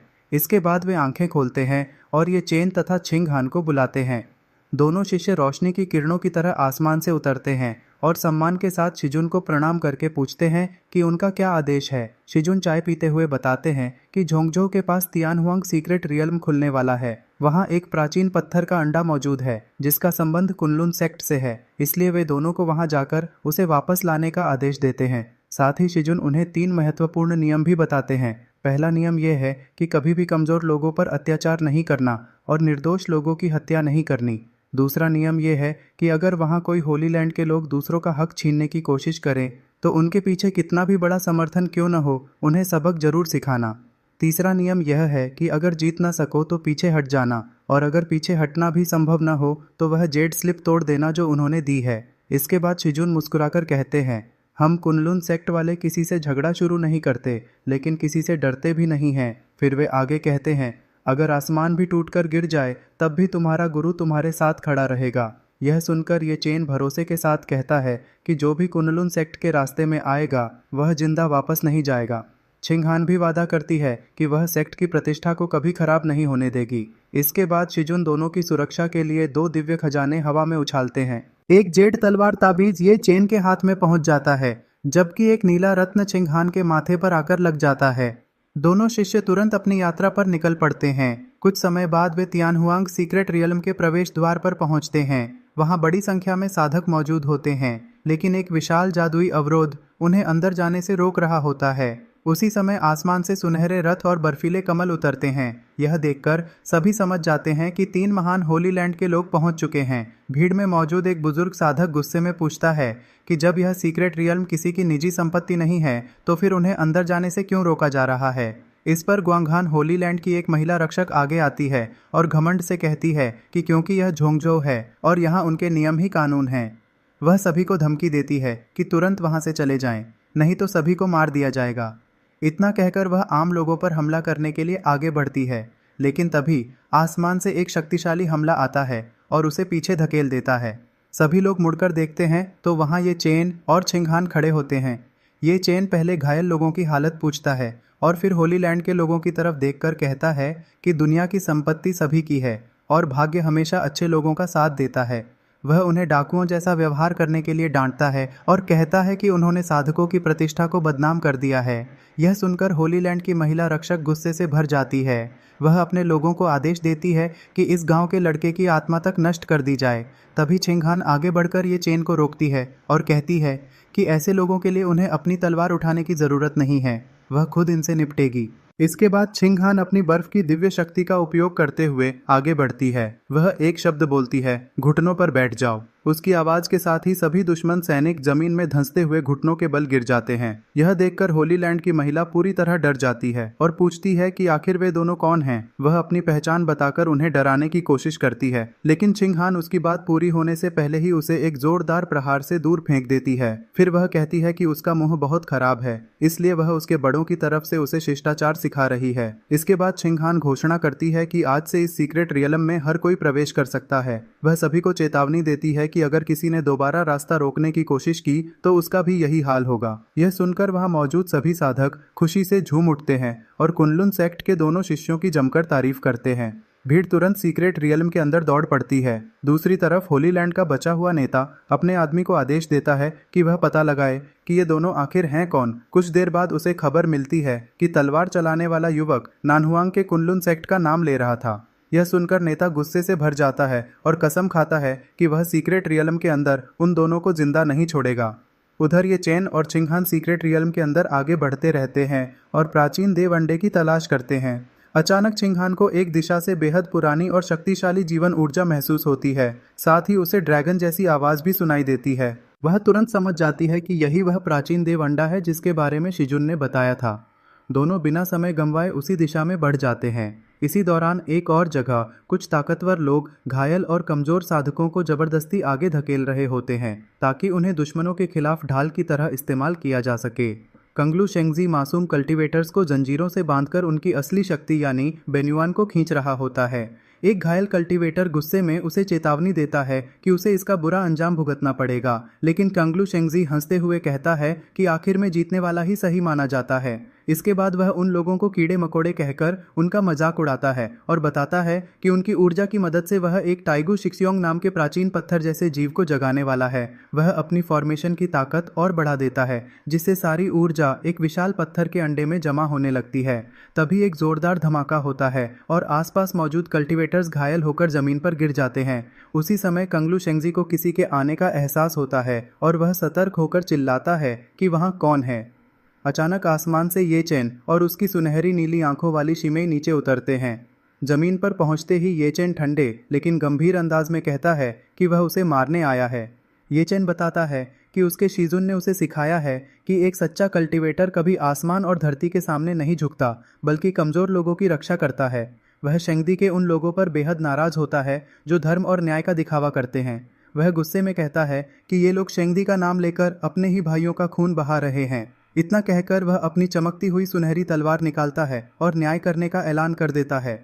ये चेन साफ कहता है कि आज वह इन सभी शेंगदी के चेलों को खत्म कर देगा। यह सुनकर चंगलू शेंगजी बुरी तरह गुस्से में आ जाता है और उसे घूरने लगता है। कंगलू शेंगजी कहता है कि अगर बाहर लाखों लोग भी होते तो शायद उसे चिंता होती, लेकिन इस गुप्त रेल्म के अंदर सिर्फ 2 लोगों की इतनी हिम्मत कैसे हो गई। फिर वह पास खड़े श्वानहुआंग शेंगजी को बुलाता है और कहता है कि दोनों मिलकर इस जोड़ी को खत्म कर देते हैं। उसके बाद ताइगुशी लुआन के अंडे को दोनों आधा आधा बांट लेंगे। च्वानहुआंग शेंगजी तुरंत मान जाता है और एक विशाल सुनहरी सील निकालता है जो आसमान में चमकने लगती है। लेकिन ये चेन अपनी तलवार से इतना शक्तिशाली वार करता है कि कंगलू शेंगजी उसकी ताकत देखकर दंग रह जाता है और पूछ बैठता है कि आखिर उसकी बॉडी कॉन्स्टिट्यूशन क्या है। ये चेन शांत स्वर में जवाब देता है कि वह यह जानने के लायक नहीं है। इसके बाद वह एक जबरदस्त मुक्का मारता है और च्वानहुआंग शेंगजी की विशाल सुनहरी सील को चकनाचूर कर देता है। ज़ुआनहुआंग शेंगजी दूर जाकर गिर पड़ता है। बाकी सभी शेंगजी के चेले भी जमीन पर ढेर हो जाते हैं। ये चेन की शिमे उसकी हुंडुन जैंटियन यानी केओस स्वॉर्ड कॉन्स्टिट्यूशन की भयानक शक्ति देखकर हैरान रह जाती है। वह मन ही मन सोचती है कि अगर वह अपनी पिछली जिंदगी में भी इतनी शक्तिशाली होती तब भी शायद ये चेन का मुकाबला नहीं कर पाती। अपने शिजुन के इस अद्भुत शिष्य को देखकर वह पूरी तरह चौंक जाती है। उधर घायल कांगलू शेंगजी भागकर अंडे के पास पहुंचता है और एक टैलिस्मैन निकालता है। अंडे से अजीब रोशनी निकल रही होती है और ऐसा लग रहा होता है कि वह किसी भी समय टूट सकता है। ये चेन उसे दूर हटने के लिए कहता है, लेकिन चांगलू शेंगजी अंडे को छू लेता है। उसी पल अंडे से एक विशाल सुनहरा पंजा निकलता है और उसे उठाकर दूर एक गहरे गड्ढे में फेंक देता है। इसके बाद पूरा अंडा टूट जाता है और आसमान में एक बेहद विशाल और डरावना सुनहरा ड्रैगन ताइगू जेनलोंग प्रकट हो जाता है। ज़ुआनहुआंग शेंगजी डर के मारे कांपते हुए कहता है कि टाइगू जेनलोंग गुस्से में आ गया है और अब यहाँ कोई भी जीवित नहीं बचेगा। विशाल ड्रैगन अपनी बड़ी बड़ी आंखों से सभी को घूरता है, फिर वह नीचे उतरता है और गुस्से से सांस छोड़ता है, जिससे पूरी धरती कांपने लगती है और हर कोई डर जाता है। लेकिन अगले ही पल सबकी उम्मीद के उलट वह विशाल ड्रैगन छोटा होकर ये चेन के कंधे पर बैठ जाता है। बच्चे जैसी मासूम आवाज में वह कहता है कि होंगमेंग की ऊर्जा बहुत स्वादिष्ट लग रही है, उसे भूख लगी है और वह मांस खाना चाहता है। ये चेन समझ जाता है कि यह ताइगू शिक्योंग जाति का सरदार है। उसकी शिमे बताती है कि होंगमेंग तियांजिंग ऊर्जा की वजह से यह उन्हें अपना साथी समझ रहा है। ये चेन हंसते हुए छोटे ड्रैगन से कहता है कि वह उनके साथ कुनलुन चले, वहां उनके शिजुन उसे स्वादिष्ट पेंगमांस भूनकर खिलाएंगे। इस बीच वहां मौजूद सभी मासूम कल्टीवेटर्स जमीन पर झुककर ये चेन का धन्यवाद करते हैं क्योंकि उसने उनकी जान बचाई है। ये चेन उन्हें खड़े होने के लिए कहता है। वह समझाता है कि कल्टीवेशन की दुनिया में एक दूसरे की जान लेना सही रास्ता नहीं है। फिर वह बताता है कि उन दोनों शेंगजी ने मदद बुलाने के लिए टैलिस्मैन तोड़ दिए हैं, इसलिए शेंगजी के बड़े विशेषज्ञ जल्द ही यहाँ पहुँचने वाले हैं। ये चेन तुरंत सभी लोगों को इस रेल्म से भाग जाने के लिए कहता है। तभी उसकी शिमे उससे पूछती है कि क्या उसने भी कुछ महसूस किया है। ये चेन बताता है कि एक बेहद भयानक शक्ति स्पेस को चीरते हुए यहाँ आ रही है। वह शक्ति शंघाई, हंगोंग और नियपन जैसे स्तरों से भी कहीं ऊपर है। शिमे यह सुनकर कहती है कि यह जरूर कोई सेंट है। उधर घायल कांगलू शेंगजी जमीन पर पड़ा पागलों की तरह हंस रहा होता है। वह कहता है कि अब कोई भी यहाँ से बचकर नहीं जा सकता। वह बताता है कि उसने अपने खून की बलि देकर सबसे ऊंचे स्तर का टैलिस्मैन सक्रिय किया है और उनके लाउजू बस आने ही वाले हैं। चांगलू शेंगजी लगातार पागलों की तरह हंसता रहता है और कहता है कि यहाँ मौजूद सभी लोगों की आत्माएं निकालकर जला दी जाएंगी। तभी आसमान में काले बादल छा जाते हैं और एक भयानक शक्ति पूरे क्षेत्र को हिलाने लगती है। एक भारी और दबदबे वाली आवाज गूंजती है, किसने कंगलू शेंगदी के शेंगजी को नुकसान पहुंचाने और हमारी रचना को छीनने की हिम्मत की है। उस सेंट की विशाल छाया पूरे आसमान में फैल जाती है और इतना भयंकर दबाव पैदा होता है कि सभी लोग कांपने लगते हैं। फिर वह लाओजू आदेश देता है कि तुरंत जेनलोंग उन्हें सौंप दिया जाए और सभी अपनी कल्टीवेशन खुद खत्म करके कंगलू शेंगदी जाकर सजा भुगतें। ये चेन बिल्कुल नहीं डरता। वह गुस्से में कहता है कि उनका शेंगजी मासूम लोगों की जान से खेल रहा था, लेकिन उसे रोकने की जगह शेंगदी वाले खुद लूट और अत्याचार में लगे हुए हैं। वह जोर से कहता है कि ऐसे शेंगदी वाले किसी भी दानव से ज्यादा घिनौने हैं। तभी एक महिला सेंट की आवाज गूंजती है। वह कहती है कि सेंट की इच्छा ही स्वर्ग का नियम होती है और कमजोर लोगों की फरियाद की कोई कीमत नहीं होती। इसके बाद पहला सेंट कहता है कि अब इनसे और बात करने की जरूरत नहीं है। जेनलोंग को अलग करो और इनकी आत्मा की जांच करो ताकि पता चल सके कि इन्हें किसने सिखाया है। अचानक आसमान से एक विनाशकारी हमला नीचे गिरता है जो सब कुछ खत्म कर सकता था। ये चेन तुरंत एक रक्षात्मक खजाना सक्रिय करता है और एक मजबूत शील्ड बन जाती है जो उस हमले को रोक लेती है। सेंट हंसते हुए कहता है कि देखते हैं यह कछुए का खोल उन्हें कब तक बचा सकता है। दबाव लगातार बढ़ता जाता है। तब ये चेन अपनी शिमे से कहता है कि शील्ड हटा दो, अब इसकी जरूरत नहीं है। शीमे घबराकर कहती है कि अगर शील्ड हटा दी गई तो वे दोनों उसी दबाव में कुचल जाएंगे, लेकिन ये चेन मुस्कुराते हुए जवाब देता है कि चिंता मत करो, जब तक उनके शिजुन मौजूद हैं तब तक आसमान भी उनके ऊपर नहीं गिर सकता। ये चेन अपनी तलवार को देखते हुए कहता है कि क्या थ्री ग्रेट होली लैंड्स के लोग सच में यह सोचते हैं कि सेंट रेल्म के शक्तिशाली लोग एक हाथ से पूरे आसमान को ढक सकते हैं। वह साफ कहता है कि कुनलुन सेक्ट के शिष्य कोई कमजोर लोग नहीं हैं जिन्हें कोई भी आसानी से दबा सके। यह सुनकर नीली आंखों और सफ़ेद बालों वाली एक एल्डर गुस्से में कहती है कि मौत सिर पर खड़ी होने के बाद भी उसकी ज़ुबान चल रही है। वह यहाँ तक कह देती है कि अगर उसका शीजुन भी आ जाए तो भी कुछ नहीं बदलेगा। इसके बाद वह एल्डर कहती है कि चाहे कुछ भी हो जाए, सभी को थ्री ग्रेट होली लैंड्स के सामने घुटने टेकने ही पड़ेंगे। दूसरी तरफ ये चैन गुस्से में अपनी मुट्ठी भींचता है जिसमें बिजली चमकने लगती है। वह कहता है कि अगर ऐसा है तो फिर सब लोग ध्यान से देख लें। ये चैन अपना हाथ आसमान की तरफ उठाता है। अचानक काले और लाल बादल पूरे आसमान में छा जाते हैं। तभी एक विशाल रोशनी और बिजली का स्तंभ आसमान से उतरकर एक बड़ी इमारत के पास गिरता है। ये चंद जोर से कहता है कि अब वह सबको दिखाएगा कि सच में एक हाथ से आसमान को ढकना किसे कहते हैं। यह नज़ारा देखकर वह एल्डर डर जाती है क्योंकि रोशनी के बीच से एक सफ़ेद बालों वाला व्यक्ति प्रकट होता है। यही ये चेन के शीजुन होते हैं। नीचे उतरते हुए शीजुन आराम से कहते हैं कि वह तो सिर्फ दोपहर की नींद लेना चाहते थे, लेकिन कुछ बूढ़े लोग उनके शिष्य को परेशान करने पर तुले हुए हैं। शीजुन जमीन पर उतरते ही पूरे माहौल को बदल देते हैं। आसमान में एक विशाल सुनहरा हाथ दिखाई देता है जो चारों तरफ दबाव फैलाने लगता है। यह देखकर सफ़ेद दाढ़ी और बैंगनी आंखों वाला एक बूढ़ा एल्डर बुरी तरह घबरा जाता है और समझ नहीं पाता कि आखिर हो क्या रहा है। इसी दौरान जमीन पर पड़ी एक जेड स्लिप टूट जाती है और उसमें से एक शक्तिशाली प्रकाश निकलता है। नीली आंखों वाली एल्डर उस भयानक दबाव को महसूस करके पूरी तरह स्तब्ध रह जाती है। उसकी आंखों में साफ डर दिखाई देता है और वह बार बार कहती है कि यह नामुमकिन है। दूसरी तरफ शीजुन के चारों ओर सुनहरी रोशनी से बने शब्द तैर रहे होते हैं और उनके माथे पर एक लाल निशान चमकने लगता है। शीजुन इमारत के सामने खड़े होते हैं। उनके दोनों शिष्य ये चेन और नीले बालों वाली ये छिंगहान, जिसके कंधे पर छोटा सुनहरा ड्रैगन श्याओनिटू बैठा है, सम्मान के साथ झुककर उन्हें प्रणाम करते हैं। शीजुन सामने खड़े एल्डर्स को देखकर कहते हैं कि कुछ साल ज्यादा जी लेने से कोई महान नहीं बन जाता और वे लोग उनके शिष्य को डराने की कोशिश कर रहे हैं। इसके बाद शीजुन मुड़ते हैं और उनका सफेद वस्त्र हवा में लहराने लगता है। बैंगनी आंखों वाला एल्डर डरते हुए एक चमकती हुई हरी वस्तु निकालता है और जल्दी से कहता है कि यह सब एक गलत फहमी है। वह बताता है कि वे मिडल कॉन्टिनेंट की थ्री ग्रेट होली लैंड्स के सुप्रीम एल्डर्स हैं और उनके पीछे क्वाज़ाई एम्परर एंसेस्टर का समर्थन है। लेकिन शीजुन बिल्कुल प्रभावित नहीं होते। वह ठंडे स्वर में कहते हैं कि जब ये लोग दूसरों को मारकर उनका खजाना लूटते हैं और उनकी आत्माएं निकालते हैं तब इन्हें न्याय और शांति की बातें याद नहीं आती। अब जब हार सामने दिखाई दे रही है तब ये लोग अपने पीछे की ताकत और पहचान का सहारा ले रहे हैं। अचानक शीजुन की आंखें सफ़ेद रोशनी से चमक उठती हैं और वह एक ही शब्द बोलते हैं, घुटने टेक दो। उनकी आवाज़ और दबाव इतना भयानक होता है कि बैंगनी आंखों वाला एल्डर तुरंत जमीन पर गिर पड़ता है। बाकी सभी एल्डर्स भी आसमान से नीचे आकर घुटनों के बल गिर जाते हैं। नीली आंखों वाली एल्डर जमीन पर गिरकर रोने लगती है और माफ़ी मांगते हुए कहती है कि उनसे गलती हो गई है और वे दोबारा ऐसा नहीं करेंगे। लेकिन शीजुन उसकी तरफ ध्यान भी नहीं देते और अपने दोनों शिष्यों की तरफ मुड़कर कहते हैं कि इन लोगों को ध्यान से देखो।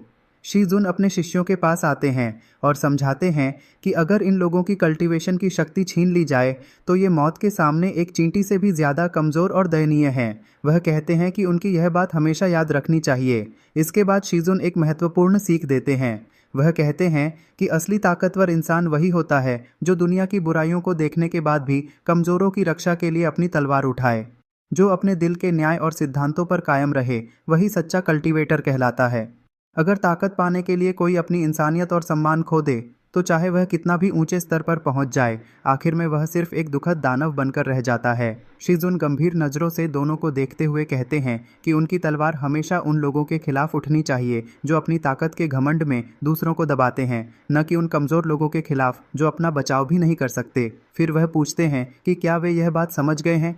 ये चेन और ये छिंगहान तुरंत झुक जाते हैं और कसम खाते हैं कि वे शीजुन की शिक्षा को कभी नहीं भूलेंगे। वे कहते हैं कि अगर उन्होंने इन सिद्धांतों के खिलाफ काम किया तो उन पर स्वर्गीय बिजली गिरे। यह सुनकर छोटा ड्रैगन श्याओनिटू भी खुशी से हंसने लगता है। शीजुन संतुष्ट होकर कहते हैं कि बहुत अच्छा। इसके बाद शीजुन मुड़कर जाने लगते हैं। वह बताते हैं कि उन्होंने उन 6 बूढ़े एल्डर्स की सेंट फाउंडेशन नष्ट कर दी है और उन्हें इसी सीक्रेट रेल्म में मरने के लिए छोड़ दिया है।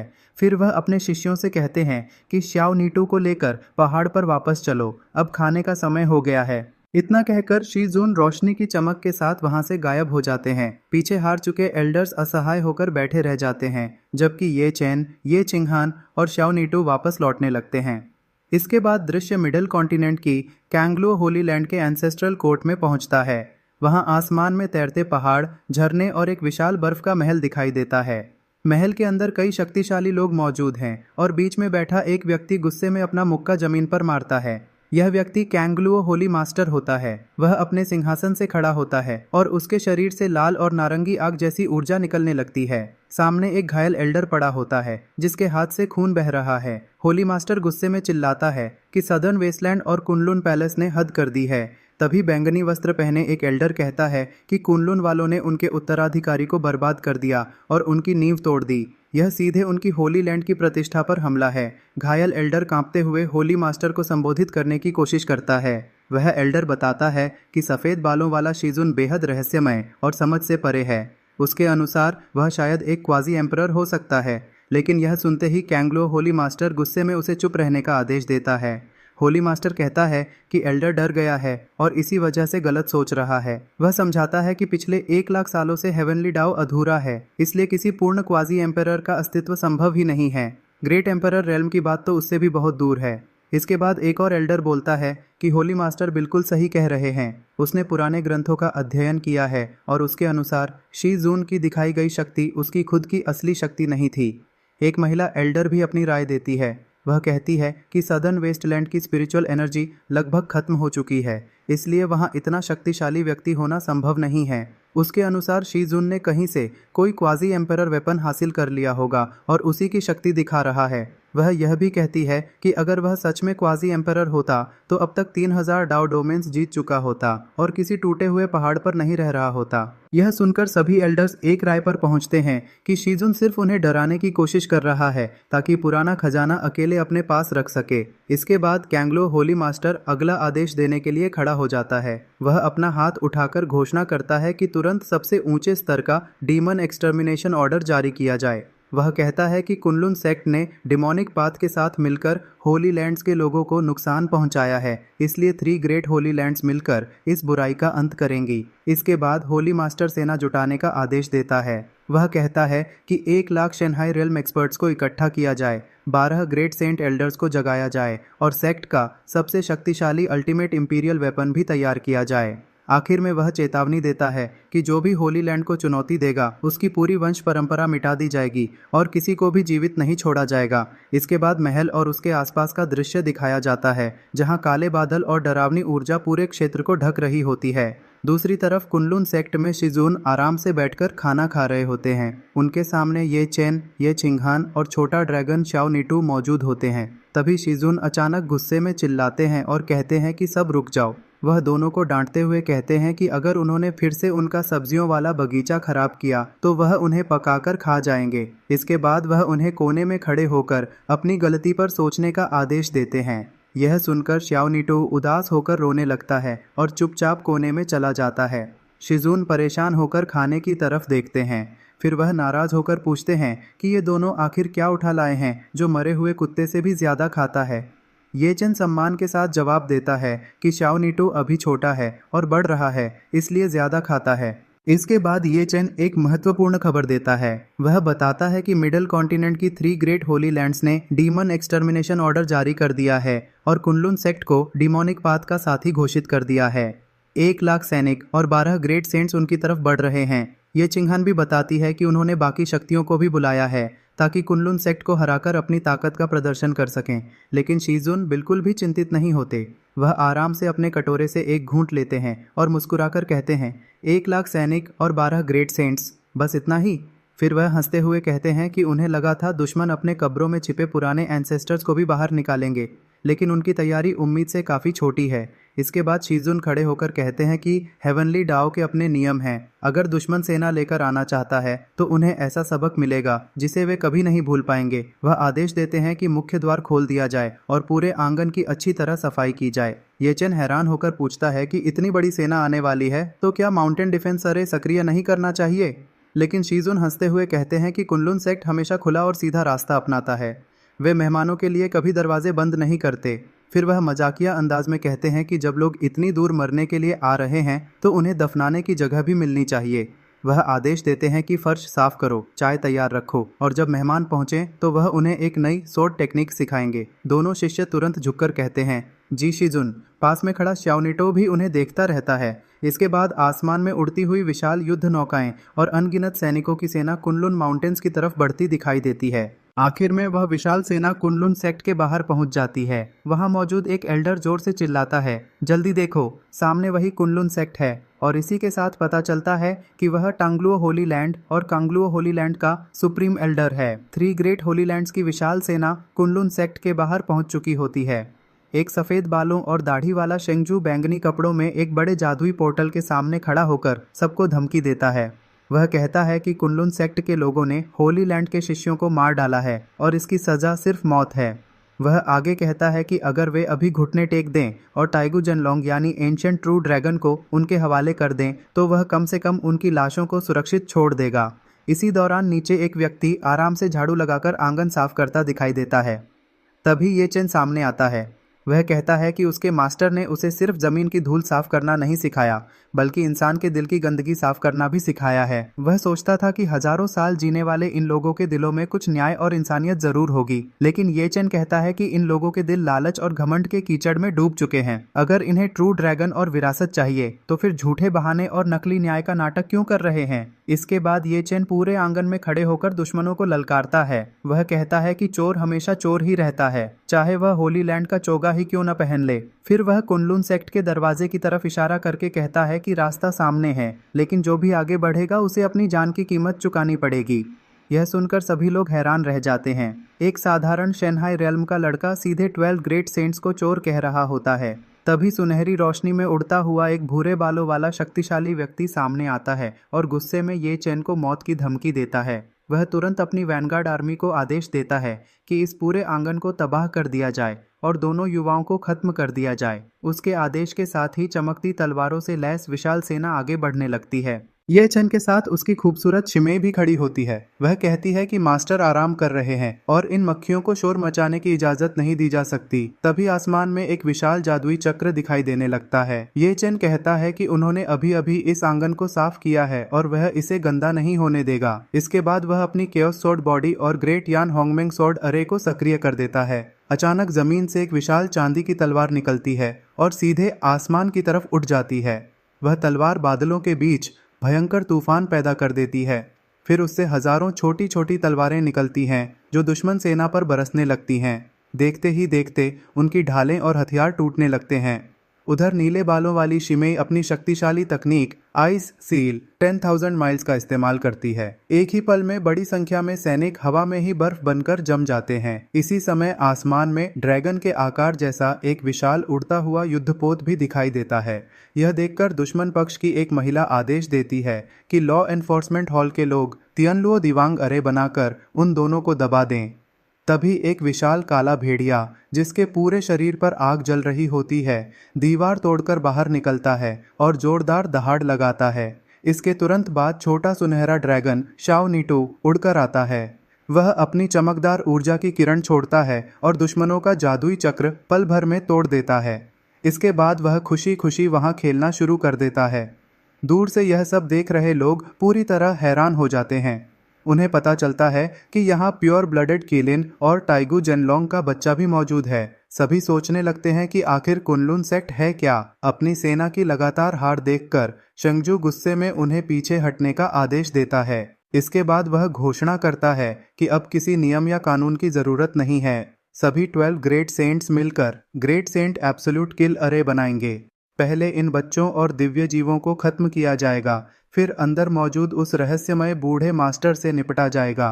तभी आसमान से 12 रोशनी की धाराएं उतरती हैं और पूरे आंगन के ऊपर एक विशाल लाल जादुई चक्र बन जाता है। उसके दबाव से ये चैन और उसकी शिमे के शरीर कांपने लगते हैं।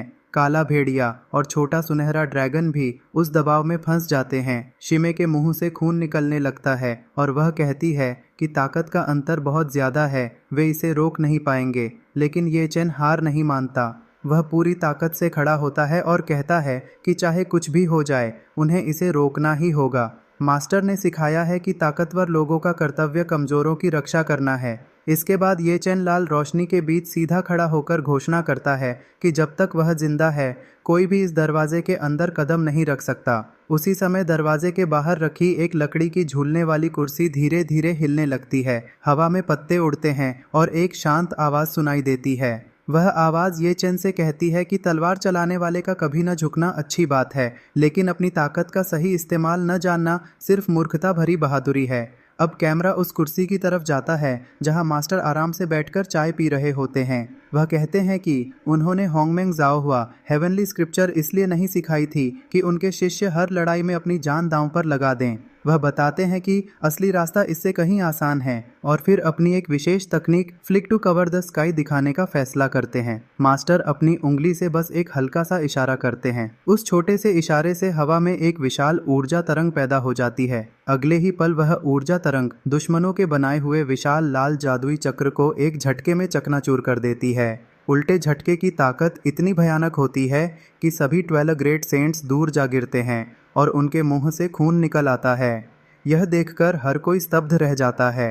मास्टर ने सामने आए बिना सिर्फ एक उंगली के इशारे से 12 ग्रेट सेंट्स को घायल कर दिया था। मास्टर अपनी कुर्सी पर बैठे बैठे कहते हैं कि कुनलून के सामने बाकी सभी लोग कीड़े मकोड़ों जैसे हैं, लेकिन फिर भी वे यह बात समझना नहीं चाहते। यह सुनकर दुश्मन सेना का हौसला टूट जाता है। सैनिक डरकर भागने लगते हैं और चिल्लाते हैं कि इस पहाड़ पर कोई भयानक राक्षस छिपा हुआ है। अगर वे रुके तो निश्चित मौत मिलेगी। लेकिन शंगजू उन्हें रोकता है और चेतावनी देता है कि जो पीछे हटेगा उसे तुरंत मार दिया जाएगा। वह कहता है कि अब उनके पास सिर्फ एक ही रास्ता बचा है, अपने सेक्ट के एंसेस्टर यानी लाओजू को जगाना। फिर वह आदेश देता है कि 3 ग्रेट होली लैंड्स के सभी शिष्य अपनी जान और ओरिजिन पावर की बलिश दें ताकि एंसेस्टर अवेकनिंग अरे सक्रिय किया जा सके। तुरंत पूरा जादुई चक्र लाल रंग में चमकने लगता है। हजारों शिष्य दर्द से चीखने लगते हैं क्योंकि उनकी शक्ति जबरदस्ती खींची जा रही होती है। वे अपने शेंगजू से रहम की भीख मांगते हैं।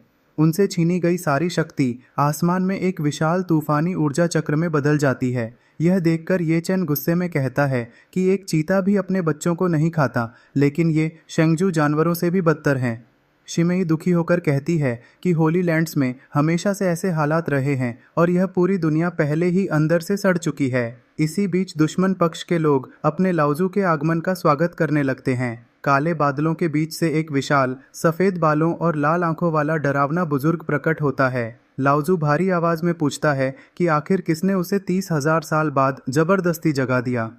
वह कहता है कि अगर जागने के बाद उसे किसी शक्तिशाली व्यक्ति की आत्मा या शक्ति खाने को नहीं मिली तो उसका अपना अस्तित्व खत्म हो जाएगा।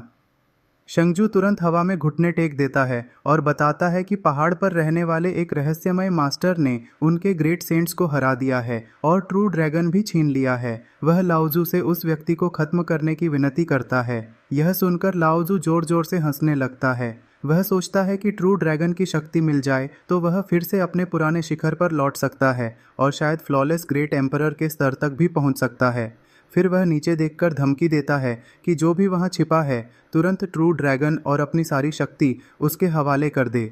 बदले में वह उसकी आत्मा को बचा सकता है। लेकिन मास्टर अपनी झूलने वाली कुर्सी पर आराम से बैठे रहते हैं। वह शांत स्वर में कहते हैं कि वह चाहते थे कि लाओजू अपनी कब्र में चैन से सोता रहे, लेकिन वह बाहर आ गया, अपने ही शिष्यों की शक्ति छीन ली और हर तरफ गंदगी फैला दी। इतना सुनते ही लाओजू को अचानक एक भयानक दबाव महसूस होता है। उसके शरीर से पसीना बहने लगता है और वह डर जाता है। उसे समझ नहीं आता कि इतनी भयावह शक्ति आखिर कहाँ से आ रही है। मास्टर उससे शांत स्वर में पूछते हैं कि क्या उसे सच में उनका डाओ फ्रूट चाहिए। यह सवाल सुनकर लाओजू घबरा जाता है। उसके आसपास की जगह टूटने लगती है। वह डर से चिल्लाता है कि पिछले 1 लाख सालों से इस दुनिया में कोई फ्लॉलेस ग्रेट एम्परर नहीं बचा। उसके सामने जो हो रहा है वह जरूर कोई भ्रम या धोखा होगा।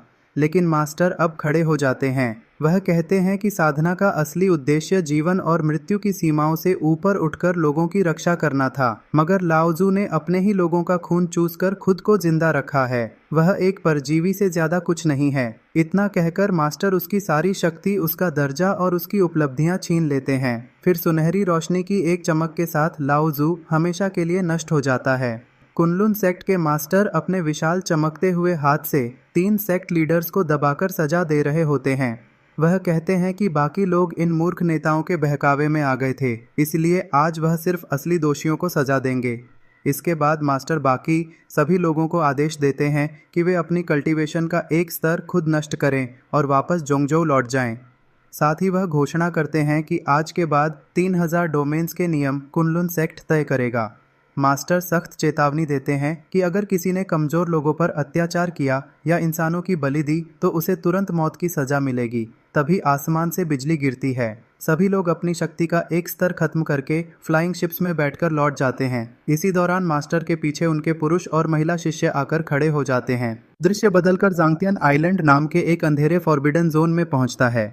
वहां एक लाल बालों वाला भयानक राक्षस अपने ताबूत से जागता है और कहता है कि 1,00,000 साल बाद आखिरकार एक ग्रेट एम्परर का डाओ फ्रूट प्रकट हुआ है। वह तुरंत बाकी सोए हुए राक्षसों को जगाता है और कहता है कि उनका नया खून से भरा भोजन आ चुका है। चारों तरफ रखे ताबूतों से लाल रोशनी निकलने लगती है। दूसरी ओर एक शिष्य भागते हुए आता है और खबर देता है कि 3 सेक्ट लीडर्स ने आत्महत्या कर ली है और कंकु एम्परर को भी एक ही बार में मार दिया गया। यह सुनकर एक महिला शिष्या घबराकर बताती है कि एक जीवित और पूर्ण ग्रेट एम्परर उस बंजर पहाड़ पर मौजूद है। सिंहासन पर बैठा एक बूढ़ा व्यक्ति हैरान होकर कहता है कि पिछले 1,00,000 सालों से हेवनली डाओ अधूरा था और ग्रेट एम्परर तो सिर्फ कहानी बनकर रह गया था।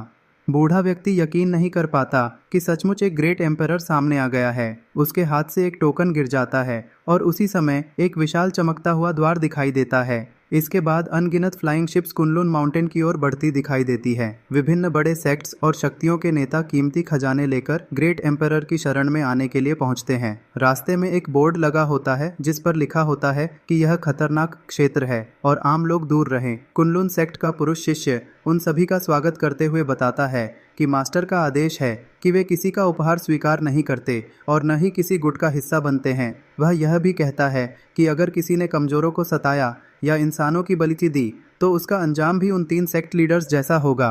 फिर वह एक और चेतावनी देता है कि अगर किसी ने मास्टर की दोपहर की नींद खराब की तो उसकी पूरी वंश परंपरा खत्म कर दी जाएगी। यह सुनकर सभी नेता घुटनों के बल बैठ जाते हैं और कहते हैं कि यही एक सच्चे ग्रेट एम्परर की पहचान है, जो सिर्फ शक्ति नहीं बल्कि आम लोगों की भी चिंता करता है।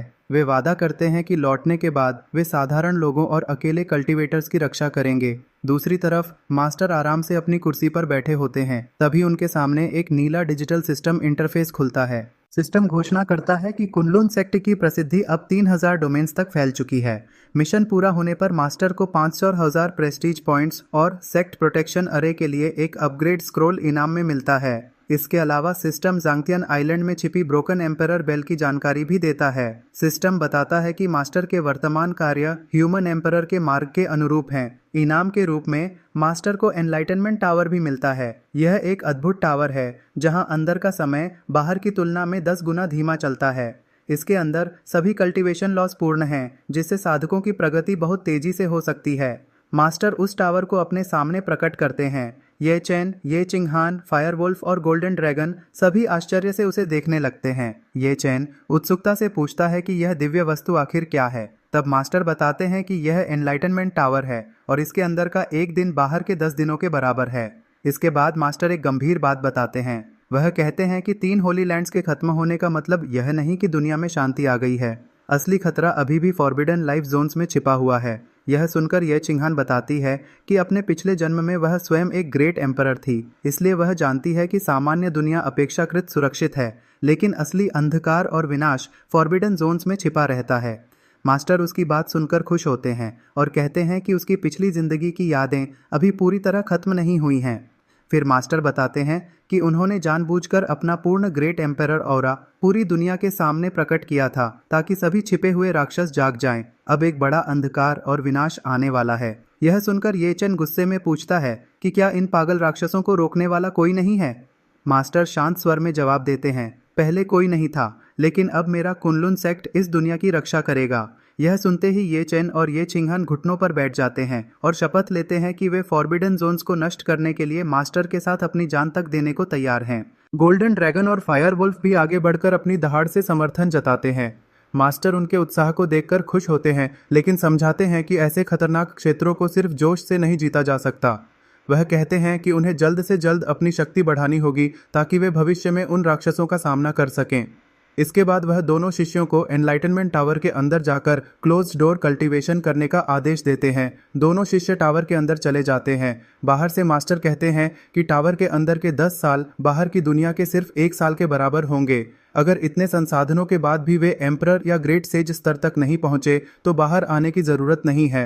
टावर के अंदर से दोनों शिष्य पूरे आत्मविश्वास के साथ जवाब देते हैं कि वे मास्टर की उम्मीदों पर जरूर खरे उतरेंगे। इसके बाद दृश्य फिर से जांगतियन आइलैंड के अंधेरे फॉरबिडन जोन में पहुंचता है। वहां मौजूद राक्षस आपस में चर्चा करते हैं कि इंसानों ने हमेशा उन्हें सिर्फ खूनी दानव समझा है, अब वे इंसानी कल्टीवेटर्स को ही अपने स्तर बढ़ाने के लिए इस्तेमाल करेंगे। यह सुनकर हेवनली विंड किंगडम का शासक गुस्से से भर जाता है। वह कहता है कि उसके लोग कोई भोजन नहीं है जिन्हें राक्षस खा जाएं। फिर वह अपनी तलवार निकालकर घोषणा करता है कि अगर किसी को उसके 30 लाख लोगों की जान चाहिए तो पहले उसकी लाश के ऊपर से गुजरना होगा।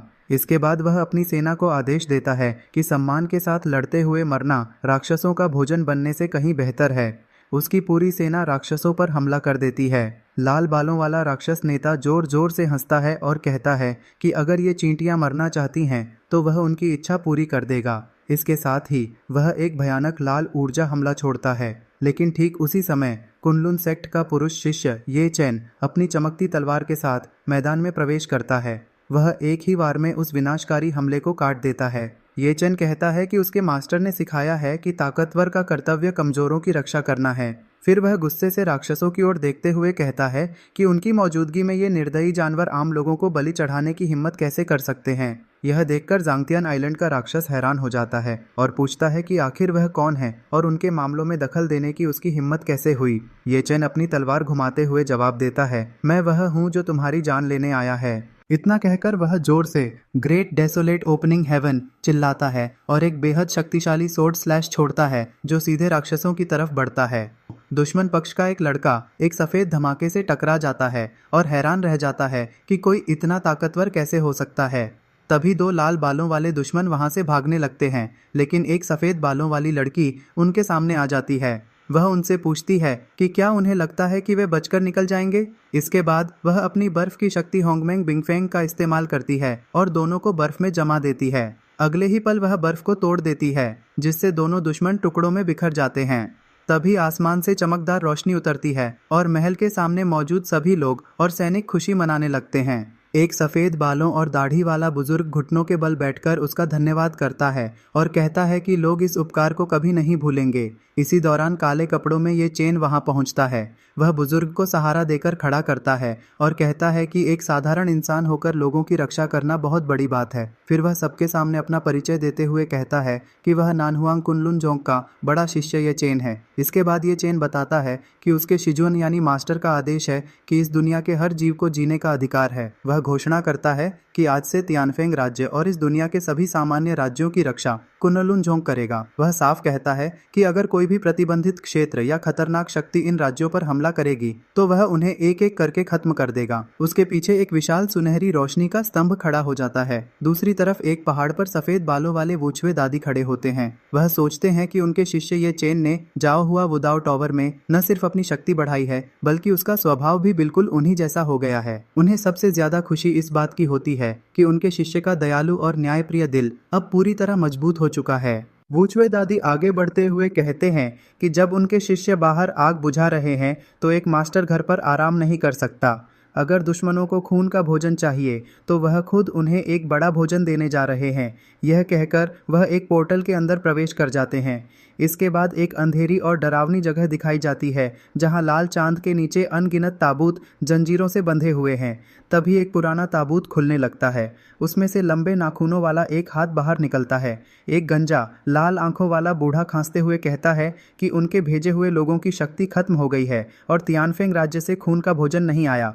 तभी बैंगनी बालों वाला एक व्यक्ति गुस्से में पूछता है कि आखिर किसकी इतनी हिम्मत हुई जिसने उनके दूत को मार दिया। वहीं हरे कपड़ों में बैठा एक और व्यक्ति कहता है कि क्या लोग 1 लाख साल बाद भी डार्क टर्मोइल का डर भूल गए हैं। उसी समय माथे पर हड्डी जैसा निशान वाला एक सफेद बालों का बूढ़ा अपनी आंखें खोलता है और कहता है कि उसे वूचवे दादी के खून की खुशबू आ रही है। वह आगे बताता है कि इस दुनिया में सिर्फ वूचवे दादी का खून ही नहीं बल्कि 2 ऐसे युवा भी हैं जिन्होंने सर्वोच्च जाओ हुआ तकनीक सीखी है। अगर वे उन सबको निगल लें तो वे फिर से सम्राट स्तर पर लौट सकते हैं और शायद अमर द्वार भी खोल सकते हैं। यह सुनकर गंजा बूढ़ा अपने ताबूत से उठ खड़ा होता है और कहता है कि अगर भोजन खुद चलकर नहीं आया तो वे खुद जाकर उसे हासिल करेंगे। तभी आसमान में एक विशाल चक्र बनने लगता है। जंजीरों के बीच से लाल रोशनी निकलती है और अजीब बादल छा जाते हैं। गंजा बूढ़ा ऊपर देखकर गुस्से में चिल्लाता है कि वहाँ कौन है। अचानक चांद के बीच से सफ़ेद रोशनी उतरती है और उसी रोशनी में वूचवे दादी बेहद शांत भाव से नीचे आते हैं। उन्हें देखकर सभी दुश्मन चौंक जाते हैं। बैंगनी बालों वाला व्यक्ति पहचान लेता है कि यह नया महान सम्राट वूचवे दादी है। तभी एक विशालकाय दुश्मन टूटी हुई बड़ी तलवार लेकर आगे आता है और पूछता है कि क्या वह यहाँ मरने आया है। वह दावा करता है कि अगर उनके 9 लोग अपनी आखिरी शक्ति का इस्तेमाल करें तो एक महान सम्राट का खून भी बह सकता है। लेकिन वूचवे दादी शांत रहते हुए कहते हैं कि मरने तो वे लोग आए हैं। वह बताते हैं कि उनका शिष्य लोगों को बचाने में व्यस्त है, इसलिए वह खुद यहाँ उन पुराने लोगों से मिलने चले आए जो फिर से डार्क टर्मोइल शुरू करना चाहते हैं। तलवार वाला दुश्मन गुस्से में कहता है कि क्या वूचवे दादी सोचते हैं कि सम्राट बनने के बाद वे अजेय हो गए हैं। दूसरा दुश्मन भी बोलता है कि जब वे पूरे आसमान पर राज करते थे तब वूचवे दादी का अस्तित्व भी नहीं था। वह इंसानों को अपना पाला हुआ पशु बताता है और धमकी देता है कि जो भी उन्हें रोकेगा उसका दावफल निगल लिया जाएगा। इस पर वूचवे दादी जवाब देते हैं कि हाँ, ये लोग भी कभी सम्राट थे। उन्होंने प्राचीन दानवों से लड़कर मानवता की रक्षा की थी और लोग उन्हें देवता की तरह मानते थे। लेकिन आज वही लोग अपनी थोड़ी सी जिंदगी बढ़ाने के लिए उन्हीं इंसानों को भोजन बना रहे हैं जिनकी रक्षा करने की उन्होंने शपथ ली थी। वह कहते हैं कि जो लोग जीवन और मृत्यु के नियम को नहीं समझते और इंसानियत की आखिरी सीमा भी छोड़ देते हैं वे सम्राट कहलाने के योग्य नहीं हैं। यह सुनकर तलवार वाला दुश्मन बुरी तरह भड़क जाता है। वह चिल्लाता है कि ताकतवर ही शासन करता है और जो जिंदा रहता है वही सबसे बड़ा होता है। फिर वह घोषणा करता है कि आज वह वूचवे दादी को भी निगल जाएगा और हमला कर देता है। सभी दुश्मन मिलकर हमला करते हैं। उन्हें लगता है कि सिर्फ एक उंगली से उनके सम्राट स्तर के हथियारों का सामना करना पागलपन है, लेकिन हमला होते ही वे दंग रह जाते हैं। वूचवे दादी कहते हैं कि उनकी सारी शक्ति मरने से पहले की आखिरी चमक से ज्यादा कुछ नहीं है। अगर लोगों की रक्षा करने का साहस ही नहीं है तो उनका दाव एक पंख से भी हल्का है। इतना कहते ही उनके शरीर से निकली सफेद रोशनी दुश्मनों के हमले को पूरी तरह मिटा देती है। तलवार वाला दुश्मन उस रोशनी में चीखने लगता है और धीरे धीरे पूरी तरह नष्ट हो जाता है। बाकी दुश्मन डर जाते हैं और चिल्लाते हैं कि यह कोई साधारण सम्राट नहीं है। वे दूसरे प्रतिबंधित क्षेत्रों से मदद बुलाने की बात करते हैं, लेकिन वूचवे दादी आगे बढ़ते हुए कहते हैं कि जब वह खुद यहाँ आ गए हैं तो क्या उन्हें लगता है कि यह ऐसी जगह है जहाँ कोई भी अपनी मर्जी से आया जा सकता है। इसके बाद वूचवे दादी कहते हैं कि वह चाहें तो अभी सभी को खत्म कर सकते हैं, लेकिन उनके शिष्य अभी टॉवर में साधना कर रहे हैं। अगर वे बाहर आएं और उनके पास लड़ने के लिए दुश्मन ही न बचें तो मज़ा कैसे आएगा। आखिर में वूचवे दादी एक बड़ा ऐलान करते हैं। वह कहते हैं कि आज से जांगतियन दाव का नाम प्रतिबंधित क्षेत्र की सूची से हटा दिया जाता है। अब यह जगह कुनलुन जोंग के शिष्यों का प्रशिक्षण मैदान बनेगी। यहाँ मौजूद 8 दुश्मन उनके शिष्यों के लिए अनुभव और अभ्यास का साधन बनेंगे। फिर वह बताते हैं कि वह इस पूरे क्षेत्र को सम्राट स्तर की मुहरों से सील कर देंगे, जिससे इन लोगों की बची हुई शक्ति भी धीरे धीरे खत्म होती रहेगी। समय समय पर वह अपने शिष्यों को यहाँ भेजेंगे और अगर ये दुश्मन उन्हें हरा पाए तो शायद जीवित बच सकेंगे। लिन फेंग कहता है कि वह इन लोगों को कुछ दिन और जिंदा रहने देगा, लेकिन अगर वे हार गए तो यह उनकी अपनी कमजोरी होगी। यह सुनकर मॉन्स्टर गुस्से में कहता है कि लिन फेंग उन्हें अपने शिष्यों की ट्रेनिंग के लिए इस्तेमाल करना चाहता है। लिन फेंग बिल्कुल शांत रहते हुए जवाब देता है कि अगर ये मॉन्स्टर आम लोगों को नुकसान पहुंचा सकते हैं तो वह भी इन्हें अपने शिष्यों के लिए अनुभव हासिल करने का साधन क्यों नहीं बना सकता। वह साफ कहता है कि यही कुनलुन सेक्ट का नियम है और जिसे पसंद नहीं है वह अपना गुस्सा खुद संभाले। इसके बाद लिन फेंग अपनी सुनहरी शक्ति और जंजीरों का इस्तेमाल करता है। ये जंजीरें एक गहरे टूटे हुए गड्ढे तक पहुंचती हैं, जहां एक विशाल और टूटी हुई घंटी पड़ी होती है। लिन फेंग उसे देखकर समझ जाता है कि यह वही जगह है जहां प्राचीन अमर विरासत नष्ट हुई थी। फिर वह अपनी शक्ति से उस टूटी हुई च्यानकुन बेल को जमीन से ऊपर उठा लेता है। उसी समय सुनहरी जंजीरें मॉन्स्टर्स को जकड़ लेती हैं और आसमान में दिखाई देने वाला लाल चांद अचानक एक चमकते हुए पूर्ण चंद्रमा में बदल जाता है। इसके बाद लिन फेंग अपने सेक्ट में लौट आता है। वहाँ उसके दोनों शिष्य ये चेन और चिंग हान झुककर अपने मास्टर का स्वागत करते हैं। लिन फेंग उन्हें तियानफेंग किंगडम की रक्षा के लिए शाबाशी देता है। वह कहता है कि कमजोरों पर दया करना और ताकतवर दुश्मनों के सामने कभी न झुकना ही एक सच्चे महान साधक की पहचान है। ये चेन मुस्कुराकर धन्यवाद देता है और बताता है कि जांगतियान आइलैंड के मॉन्स्टर्स दावा कर रहे हैं कि सभी निषिद्ध क्षेत्रों के सर्वोच्च शासक पूरी तरह जाग चुके हैं। लिन फेंग जवाब देता है कि अब किसी भी डार्क टर्मोइल का खतरा नहीं बचा है। फिर वह अपने सामने वही टूटी हुई घंटी लाता है। चिंग हान उसे देखते ही चौंक जाती है और पहचान लेती है कि यह पौराणिक फॉर्च्यून चियानकुन बेल है। जब लिन फेंग उससे पूछता है कि वह इसे कैसे पहचानती है, तो चिंग हान बताती है कि अपने पिछले जीवन में उसने ऊपरी लोक की प्राचीन पुस्तकों के फटे हुए पन्नों में इसके बारे में पढ़ा था। वह समझाती है कि बहुत पुराने समय में इस दुनिया का हेवनली दाव पूरी तरह संतुलित था। उसी समय यह घंटी बनाई गई थी ताकि दुनिया की रक्षा हो सके और आध्यात्मिक ऊर्जा लगातार बनी रहे। यह एक ऐसा खजाना था जो सभी जीवों की परवरिश करता था। लेकिन बाद में देवताओं और दानवों के बीच एक भयानक युद्ध हुआ। कई शक्तिशाली लोग अमरता पाने के लिए लड़ पड़े। उसी युद्ध में यह घंटी टूट गई और पूरे 3000 डोमेन्स का हेवनली दाव भी बिखर गया। चिंग हान आगे बताती है कि तभी से दुनिया की आध्यात्मिक ऊर्जा लगातार कम होती गई। पिछले 1 लाख वर्षों में कोई नया महान सम्राट पैदा नहीं हुआ। जो पुराने सर्वोच्च साधक बचे, वे अपनी लंबी उम्र बनाए रखने के लिए निषिद्ध क्षेत्रों में छिपकर लोगों की जीवन शक्ति चूसने लगे। यह सुनकर ये चेन गुस्से से अपनी मुट्ठी भींच लेता है। वह कहता है कि इन लोगों ने उस व्यवस्था को नष्ट कर दिया जो पूरी दुनिया की रक्षा के लिए बनी थी, और अब वही लोग आम इंसानों का खून चूस रहे हैं। लिन फेंग उसकी बात से सहमत होता है। फिर वह एक चमकती हुई जादुई पुस्तक खोलता है और कहता है कि जिन लोगों ने दुनिया को इतना नुकसान पहुंचाया था, आज वह उसी नुकसान को ठीक करेगा। तभी उसकी शक्ति के प्रभाव से टूटी हुई घंटी खुद को जोड़ना शुरू कर देती है। ये चेन और चिंग हान हैरानी से यह दृश्य देखते हैं। चिंग हान समझ जाती है कि उनका मास्टर इस महान खजाने को दोबारा बना रहा है। लिन फेंग अपनी पूरी शक्ति लगाते हुए कहता है कि जब आसमान और धरती न्याय नहीं कर पाते, तो वह खुद आसमान की ओर से फैसला करेगा। कुछ ही क्षणों में घंटी पूरी तरह नई बन जाती है। इसके बाद घंटी को एक ऊंचे पर्वत की चोटी पर स्थापित किया जाता है। वहां से सुनहरी रोशनी पूरी दुनिया में फैल जाती है। शहरों और राज्यों में मौजूद लोग खुशी से कुनलुन ग्रेट एम्परर का धन्यवाद करने लगते हैं। आसमान साफ हो जाता है। पुराने साधक नई ऊर्जा महसूस करते हैं और उनकी शक्ति बढ़ने लगती है। चिंग हान अपने मास्टर की महान शक्ति देखकर उनकी प्रशंसा करती है और कहती है कि वही सच्चे महान सम्राट हैं। लिन फेंग गहरी सांस लेकर कहता है कि अब समय आ गया है कि इस दुनिया के लोग अपनी असली ताकत दिखाएं। वह अपने शिष्यों को बताता है कि वह अभी अभी जांगतियान आइलैंड से लौटकर आया है। यह सुनकर दोनों शिष्य हैरान रह जाते हैं, क्योंकि वहाँ 9 प्राचीन सर्वोच्च मॉन्स्टर्स रहते हैं। लेकिन लिन फेंग मुस्कुराते हुए बताता है कि अब वहाँ सिर्फ 8 बचे हैं, क्योंकि एक को उसने सिर्फ एक उंगली से खत्म कर दिया। वह आगे बताता है कि बाकी 8 मॉन्स्टर्स को उसने अपने महान सम्राट स्तर के गठन में कैद कर दिया है। उनकी सारी ताकत और आगे बढ़ने की क्षमता भी छीन ली गई है। उधर कैद के अंदर वे पुराने मॉन्स्टर्स गुस्से से चीख रहे होते हैं। उनकी आवाज़ें पूरे क्षेत्र में गूंज रही होती हैं। तब लिन फेंग समझाता है कि उसने 3000 डोमेन्स का हेवनली दाव तो ठीक कर दिया है, लेकिन इन बचे हुए राक्षसों को खत्म करना अब उसके शिष्यों का काम है। वह एक चमकता हुआ पोर्टल खोल देता है। लिन फेंग कहता है कि आज से यह जगह उनकी ट्रेनिंग का हिस्सा होगी और ये 8 सर्वोच्च मॉन्स्टर्स उनके लिए अनुभव हासिल करने का साधन बनेंगे।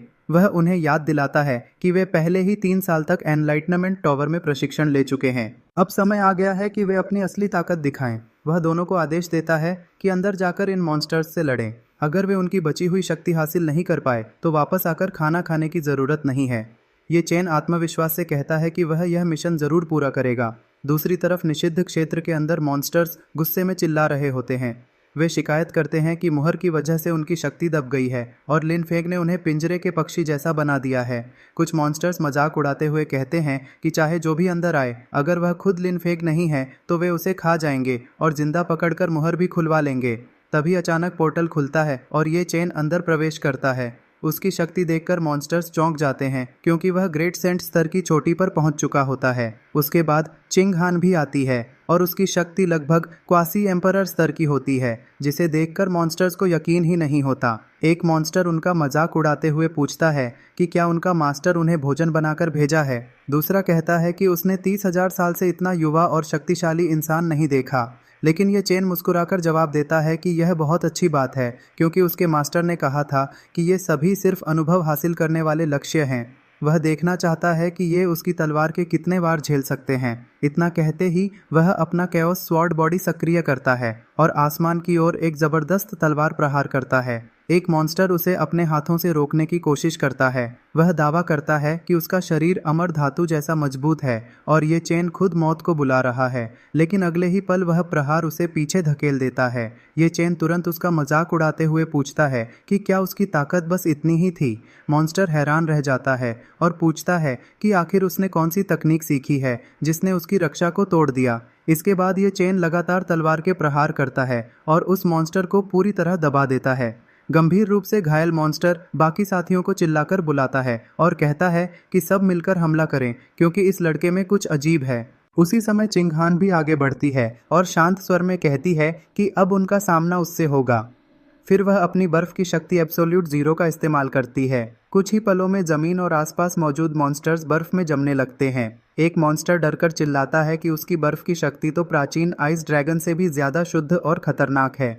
चिंग हान ठंडे स्वर में कहती है कि इन मॉन्स्टर्स को इतिहास में सम्मान के साथ याद किया जाना चाहिए था, लेकिन मौत के डर ने इन्हें अंधेरे में छिपने वाले कीड़ों में बदल दिया। अब वह अपनी पवित्र बर्फ से उनकी गंदी आत्माओं को साफ करेगी। आखिर में मॉन्स्टर्स डर से कांपने लगते हैं। वे कहते हैं कि कुनलुन सेक्ट के लोग ही असली राक्षस हैं। अपनी जान बचाने के लिए वे सभी एक विशाल तांबे के ताबूत के अंदर छिप जाते हैं। जब एक आग से जलता हुआ काला भेड़िया एक सफेद बालों वाले आदमी को काट रहा होता है और वह उसे छोड़ने के लिए कह रहा होता है, तभी एक गोल्डन ड्रैगन आग जैसी सांस छोड़ता है, जिसे देखकर एक गंजा और काले चेहरे वाला बूढ़ा आदमी अपने जले हुए बालों के लिए चीखने लगता है। इसके बाद कैमरा उन ताबूतों की तरफ जाता है जो बड़ी बड़ी जंजीरों से बंधे हुए हैं। उनमें से अलग अलग रंगों की रोशनी निकल रही होती है। उसी दौरान सफ़ेद बालों वाली लड़की अपने बड़े भाई यानी दाशिशोंग से कहती है कि इन लोगों के नियमों और शक्तियों का असर लगभग खत्म होने वाला है। दाशिशोंग जवाब देता है कि मास्टर ने कहा था कि सबको एक साथ खत्म नहीं करना है, उन्हें थोड़ा सांस लेने का मौका दो ताकि वे कुछ हद तक ठीक हो सकें, फिर कुछ महीनों बाद वापस आकर दोबारा सबक सिखाया जाएगा। वहीं एक सफ़ेद बालों वाला बूढ़ा बर्फ पर खून से लथपथ पड़ा होता है और उनसे उसे मार देने की गुहार लगाता है, लेकिन दाशिशोंग साफ कह देता है कि मौत उनके लिए इतनी आसान नहीं होगी। दुनिया के लोगों पर जो कर्ज उन्होंने चढ़ाया है उसे उन्हें धीरे धीरे अपने ही नियमों और शक्तियों से चुकाना पड़ेगा। इसके बाद दाशिशोंग, सफ़ेद बालों वाली लड़की, काला भेड़िया और गोल्डन ड्रैगन एक साथ खड़े दिखाई देते हैं, जबकि पीछे कई बूढ़े दर्द से तड़प रहे होते हैं। फिर 5 बूढ़े जमीन पर बैठे अपने सिर पकड़कर दर्द सहते हुए दिखाई देते हैं। इसके बाद दृश्य बदलकर आसमान में तैरते हुए एक विशाल महल पर पहुंच जाता है, जिसे अपर रेल्म 9 हेवेंस इमॉर्टल डोमेन कहा जाता है। महल के अंदर एक सुनहरे सिंहासन पर जन्यूक्सियन वांग यानी प्रिजन गार्डिंग इमॉर्टल किंग बैठा होता है। वह अपनी चमकदार पीली आंखें खोलकर कहता है कि 3000 डाओ डोमेन्स वाले निचले संसार में हेवनली डाओ की दीवार को किसी ने ठीक कर दिया है। उसके सामने बहुत सारे सैनिक घुटनों के बल झुके होते हैं और उसकी तारीफ करते हैं। इमॉर्टल किंग कहता है कि 1 लाख साल पहले हुई लड़ाई में उस दुनिया की व्यवस्था पूरी तरह टूट चुकी थी, इसलिए उसका अपने आप ठीक होना नामुमकिन है। इसका मतलब है कि वहाँ कोई बहुत बड़ा खजाना सामने आया है। वह आगे कहता है कि हेवनली डाओ को ठीक करने वाला ऐसा खजाना इमॉर्टल डोमेन में भी बेहद दुर्लभ है। अगर वह उसके हाथ लग जाए तो वह इमॉर्टल एम्परर के स्तर तक पहुंच सकता है। इतना कहकर वह बिजली से भरा अपना हाथ उठाता है और आदेश देता है कि निचली दुनिया में हुई इस बड़ी घटना की जांच की जाए। वह तुरंत रास्ता खोलने और 3 इमॉर्टल सीकिंग एनवॉयज को 3000 डाओ डोमेन्स में भेजने का आदेश देता है ताकि खजाने का पता लगाया जा सके। वह साफ कहता है कि चाहे वह खजाना कोई इंसान हो या कोई वस्तु, उसे पकड़कर इमॉर्टल डोमेन वापस लाया जाए और अगर कोई विरोध करे तो उसे वहीं खत्म कर दिया जाए। इसके बाद 3 इमॉर्टल सीकिंग एनवॉयज सामने आते हैं। इनमें एक सफ़ेद बालों वाला आदमी, एक लड़की और एक बैंगनी कपड़ों वाला आदमी शामिल होता है। तीनों आदेश मानने की बात कहते हैं। फिर आसमान में एक काला पोर्टल खुलता है और तीनों रोशनी की किरणों की तरह निचली दुनिया की ओर उतरते हैं। एक शहर के ऊपर आग जैसा सुनहरा पोर्टल दिखाई देता है शहर के लोग डर और हैरानी से आसमान की ओर देखते हैं। कोई कहता है कि क्या स्वर्ग का दरवाजा खुल गया है, जबकि कुछ लोग सोचते हैं कि शायद इमॉर्टल रेल्म के देवता उन्हें लेने आए हैं। लेकिन जैसे ही तीनों एनवॉयज नीचे उतरते हैं, उनकी असली सच्चाई सामने आ जाती है। सफेद बालों वाला शुआनमिंग नाक सिकोड़कर कहता है कि यह जगह गंदी और बदबूदार जेल जैसी है। उसके साथ वाली लड़की कहती है कि इन निचली दुनिया के कीड़ों से बहस करने का कोई मतलब नहीं, जल्दी से खजाना ढूंढकर वापस चलना चाहिए। इतना कहकर शुआनमिंग अपना हाथ उठाता है और नीचे मौजूद आम लोगों पर सफेद रोशनी बरसा देता है। अगले ही पल हर तरफ खून की नदियां बहने लगती हैं। लोग चीखते हुए पूछते हैं कि आखिर ये अमर लोग उन्हें क्यों मार रहे हैं। उनके खून से एक लाल रास्ता बन जाता है और तीनों एनवॉयज उसी खून के बने रास्ते पर चलते हुए आगे बढ़ते हैं। दूसरी तरफ दाशिश्योंग और सफेद बालों वाली लड़की चलते हुए अचानक रुक जाते हैं। उन्हें भयानक खून की गंध महसूस होती है। दाशिश्योंग की आंखें लाल हो जाती हैं और वह कहता है कि कोई आम लोगों का कत्लेआम कर रहा है। लड़की तुरंत पहचान लेती है कि यह ट्रू इमॉर्टल की शक्ति है और इमॉर्टल डोमेन के लोग नीचे आ चुके हैं। यह सुनकर दाशिश्योंग गुस्से से अपनी बैंगनी तलवार निकाल लेता है। वह कहता है कि क्या अमर लोग बिना किसी डर के निर्दोष लोगों को मार सकते हैं? मास्टर ने अभी अभी दुनिया को ठीक किया था और ये लोग उसे बर्बाद करने आ गए हैं। इसी दौरान आसमान में लाल सीढ़ियां बनती हैं और तीनों एनवॉयज उनके ऊपर खड़े दिखाई देते हैं। शुआनमिंग दूर मौजूद सुनहरी घंटी को देखकर खुश हो जाता है और कहता है कि हेवनली डाओ को ठीक करने वाला खजाना आखिर मिल गया। एक विशाल सुनहरी घंटी दो पत्थर के स्तंभों के बीच दिखाई देती है। लड़की मुस्कुराकर कहती है कि यह तो उनकी उम्मीद से भी बड़ा खजाना है। फिर शुआनमिंग नीचे खड़े दाशिश्योंग और लड़की से कहता है कि यह खजाना इस गंदी दुनिया में छोड़ना बेकार था, इसलिए आज वह इसे प्रिजन गार्डिंग इमॉर्टल किंग के नाम पर वापस ले जाएगा। यह सुनते ही दाशिश्योंग गुस्से में तलवार आसमान की ओर उठाकर उसे चुप रहने के लिए कहता है। वह एक विशाल अग्नि हमला करता है और सफेद बालों वाली लड़की भी बर्फ की शक्ति से उसका साथ देती है। लेकिन शुआनमिंग पूरी शांति से खड़ा रहता है और कहता है कि इन कीड़ों का गुस्सा सच में मजाक जैसा है। वह सिर्फ एक उंगली उठाता है और सुनहरी रोशनी का हमला छोड़ देता है, जो दोनों के हमलों को पल भर में कुचल देता है। एक बड़ा धमाका होता है और दोनों पीछे जा गिरते हैं। सफेद बालों वाली लड़की खून उगलते हुए जमीन पर गिरती है और दाशिश्योंग को पुकारती है। शुआनमिंग उनका मजाक उड़ाते हुए कहता है कि निचली दुनिया के लोग ट्रू इमॉर्टल के सामने एक मजबूत कुत्ते के बराबर भी नहीं हैं। तभी अचानक एक भारी और गूंजती हुई आवाज़ सुनाई देती है।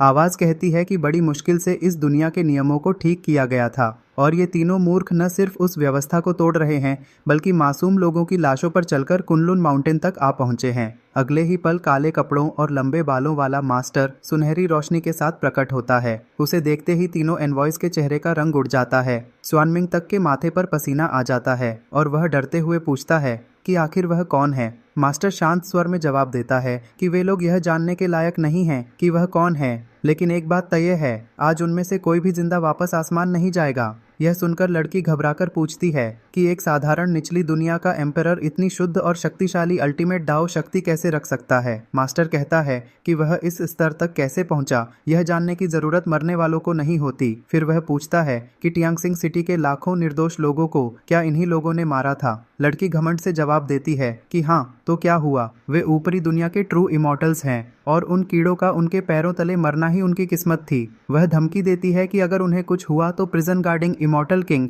पूरी कुनलुन माउंटेन को मिटा देगा। मास्टर उसकी सारी बातें चुपचाप सुनता है। फिर वह कहता है कि अगर हत्या को किस्मत कहना ही अमरों का तरीका है, तो आज वह उन मासूम लोगों की तरफ से इन नकली अमरों को सजा देगा। इतना कहकर वह अपनी शक्ति छोड़ता है। लड़की किसी अदृश्य ताकत से हवा में उठ जाती है और डर के मारे चीखने लगती है। अगले ही पल उसका शरीर टूटने लगता है और वह जमीन पर गिर पड़ती है।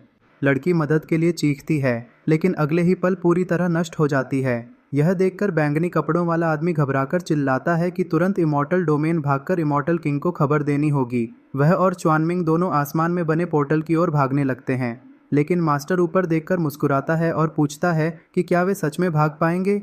फिर वह अपनी भयानक शक्ति अर्थली डिवाइन पनिशमेंट इस्तेमाल करता है। जमीन से विशाल पत्थर और स्तंभ आसमान की ओर उठते हैं ताकि भागते हुए दोनों एनवॉयज को कुचल सकें।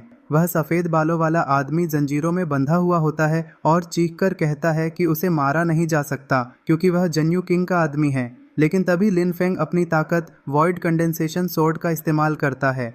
उसके हाथ में एक विशाल बैंगनी और सुनहरी चमक वाली तलवार बन जाती है और वह सीधे आसमान में मौजूद पोर्टल की तरफ बढ़ जाता है।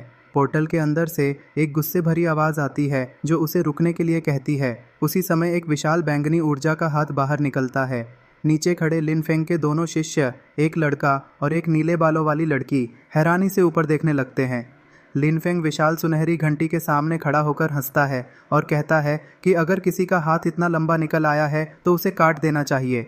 अगले ही पल वह अपनी तलवार से उस ऊर्जा वाले हाथ पर वार करता है और उसे बीच से 2 टुकड़ों में काट देता है। कटे हुए हाथ से खून जैसा तरल बाहर निकलने लगता है। इसके बाद बादलों के बीच एक विशाल चेहरा दिखाई देता है। वह गुस्से में कहता है कि निचली दुनिया के कीड़े वह लिनफेंग को याद रखेगा और जब उसका असली शरीर नीचे आएगा तो कुनलुन सेक्ट को पूरी तरह नष्ट कर देगा। लिनफेंग बिल्कुल नहीं डरता। वह जवाब देता है कि उसे नीचे आने की जरूरत नहीं है। एक दिन वह खुद अपने कुनलुन सेक्ट के शिष्यों को लेकर ऊपर जाएगा और लिंक्सियाओ पैलेस को तबाह कर देगा। दृश्य बदलकर कुनलुन सेक्ट के खूबसूरत पहाड़ों पर पहुंच जाता है। लिनफेंग अपने घायल शिष्यों के पास आता है और अपनी शक्ति से उन्हें ठीक कर देता है। दोनों शिष्य उसे शिजुन यानी मास्टर कहकर संबोधित करते हैं। लिनफेंग मुस्कुराते हुए कहता है कि रोने की जरूरत नहीं है, वे तो बस कुछ छोटे मोटे दुश्मन थे। फिर वह उनकी तारीफ करता है कि उन्होंने एक ट्रू इमॉर्टल के सामने भी तलवार उठाने की हिम्मत दिखाई और कुनलुन सेक्ट का नाम ऊंचा किया। इसके बाद वह दूर पहाड़ों की तरफ देखते हुए कहता है कि अब इमॉर्टल्स और मॉर्टल्स के बीच होने वाली लड़ाई को रोका नहीं जा सकता, क्योंकि दूसरी तरफ वाले कभी पीछे हटने वाले नहीं हैं। लिनफेंग गंभीर होकर कहता है कि अगर कोई इस दुनिया को कसाई खाना समझता है तो उसे ताकत का जवाब ताकत से ही देना होगा। फिर वह अपने शिष्यों से कहता है कि वे अपनी नई शक्ति को अच्छी तरह मजबूत करें और जांगतियन आइलैंड के उन मॉन्स्टर्स यानी एक्सपीरियंस पैक्स को बिल्कुल न छोड़ें। जब वे सब एम्परर रियल्म तक पहुंच जाएंगे तब वे मिलकर पूरी दुनिया को बचाएंगे। दोनों शिष्य तुरंत झुककर कहते हैं कि वे उसके आदेश का पालन करेंगे। इसके बाद दृश्य जांगतियन आइलैंड के अंदर पहुंचता है। वहां एक गंजा और बुरी तरह घायल दुश्मन जमीन पर गिरा हुआ होता है। वह कहता है कि अब वह और नहीं लड़ सकता और दोनों शिष्य पागल हैं। लेकिन लड़का शिष्य अपने मुंह से खून साफ करते हुए लड़ाई जारी रखने का फैसला करता है। तभी 2 और दुश्मन हमला करते हैं, लेकिन नीले बालों वाली लड़की अपनी बर्फ की शक्ति बिंग फेंग का इस्तेमाल करती है। दोनों दुश्मन बर्फ की मूर्तियों में बदल जाते हैं और अगले ही पल काला भेड़िया और गोल्डन ड्रैगन उन्हें पूरी तरह नष्ट कर देते हैं। दूसरी तरफ लिनफेंग घंटी के पास खड़ा सोच रहा होता है कि वह इस पूरे सिस्टम को बदलना चाहता है और उन भ्रष्ट इमॉर्टल्स का अंत करना चाहता है।